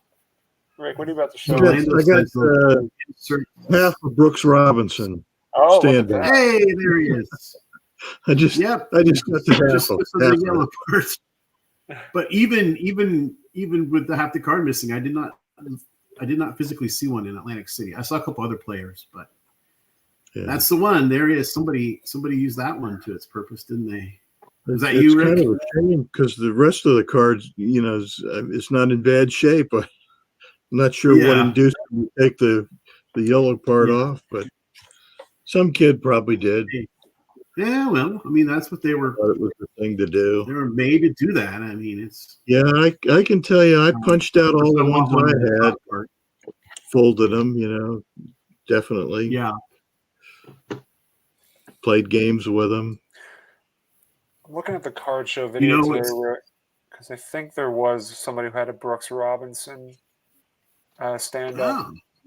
Well, But I mean, not that it Some really. of them. I mean, I know that's you're kind of focusing in on that being a goal for the national. yeah. And right now, really, I'm just putting all my. I'm not even really buying cards right now, Yeah. eBay or whatever, because I'm just saving for everything I buy there. I can negotiate, which I can't do as easily on eBay, Yeah, and I don't have to pay taxes and shipping. So, and obviously my ticket, all that's already paid for. That's part of the experience. So I'm just, my channel, I don't know what I'm going to do for the next 6-7 months because I'm not going to have a lot of mail reveals. I do have one card that I got in this year. It's sitting here right here, but I'm not going to show it because I want to do a special video. It was well, I won a giveaway from Hugo. What's his Signs channel of the name? pastime. Signs of the Pastime. And this is the card I bought with it. And it's special because it's a connection to him and the giveaway and everything. So Yeah. it's got its own reveal. I can't do it just yet. That's coming. well, it looks like you're getting votes for the YouTube Sports Card Hall of Fame. Yeah. Hopefully it's your year this year. I don't know really what to expect. I just every time I'm really, really, honored that people are voting for me. It's not something that's really a goal, but of course I would be honored to get in. It's it's all for fun, course. and it's Yeah. but that'd be cool. I mean, speaking of if if it works out this year, you'll have some video content. You're going to do a speech probably. Yeah. That's what Yeah, Jake yeah, was there's talking about in some his more. video. If you get inducted, you have to do a speech on a live stream. Mm-hmm. Mm-hmm. Yeah. I'm glad I didn't have to do that. I always wanted to say something like, at something like that, I'd like to thank all the little people whose necks I stepped on in my ruthless climb to the top. Oh, man. You know what's All right, funny? my Every dudes, once I'm in a gonna while- log off. All right. See you, Mikey. I'm gonna catch you guys on the next one. All right, Mike. Okay. We're probably going to be finishing up in a second, I think. Yeah, I think I'm Yeah. gonna. Sammy, Rick, Eddie. Yeah. I'll see you guys Good in the field, my talking to you, dude. Mikey. You guys be safe. All right. You too. Take care. All right. I was I just think gonna I'm going to say, call it a night. Okay. What's- I just want to say one thing real quick about the whole Sure. thing and just the whole YouTube experience. I think because I do this sometimes, I'll watch things mobily or on my TV, and you don't always comment in when you're doing that because it's just not real easy. Right. And I got votes from a couple channels that I didn't even know they watched my channel, and so here they're nominating me, for this Hall of Fame thing, and I had no idea, maybe even that they were subscribers. So there's a lot more there's a lot more ears and eyes out there, I think, than you realize, because there's people that don't subscribe. Maybe they just have your channel bookmarked, Yeah. And of course you can't watch every video, of course, not even close. Or they're watching mobile or on their TV or whatever. So anyway, something to keep in mind for anyone that's watching this. I think the community is way bigger than we think it is. Yeah. I think that's what's going on. It's a nice feeling. Yeah. Well, thanks for hosting, Sammy. No problem. Thanks, guys, for joining. It was a lot of fun. Long Probably time. the longest one that I've done in a while. So Nice to meet you, Eddie. Yeah. Well, Yeah, thanks you for, too. Look at that. It says 3 hours. So Thanks for sticking with us, Sammy. you got it. Of Yeah. course, happy to do it. You Sammy, guys have a what good time is the thing next Saturday? I need to make it a point on a future video this week, 6 p.m. Eastern time. 6. Oh, that's going to work out for me. I have a Yeah. thing in the evening, but of course, I'm not here in the West, so Okay, 3 o'clock in the afternoon for me. No problem. So perfect. cool. Well, thanks All again, right, Sammy. guys. I'll catch you soon. Guys, have a good rest of your weekend. Take care. Bye now. Thanks, Sammy. Thank you. Bye-bye. Bye-bye.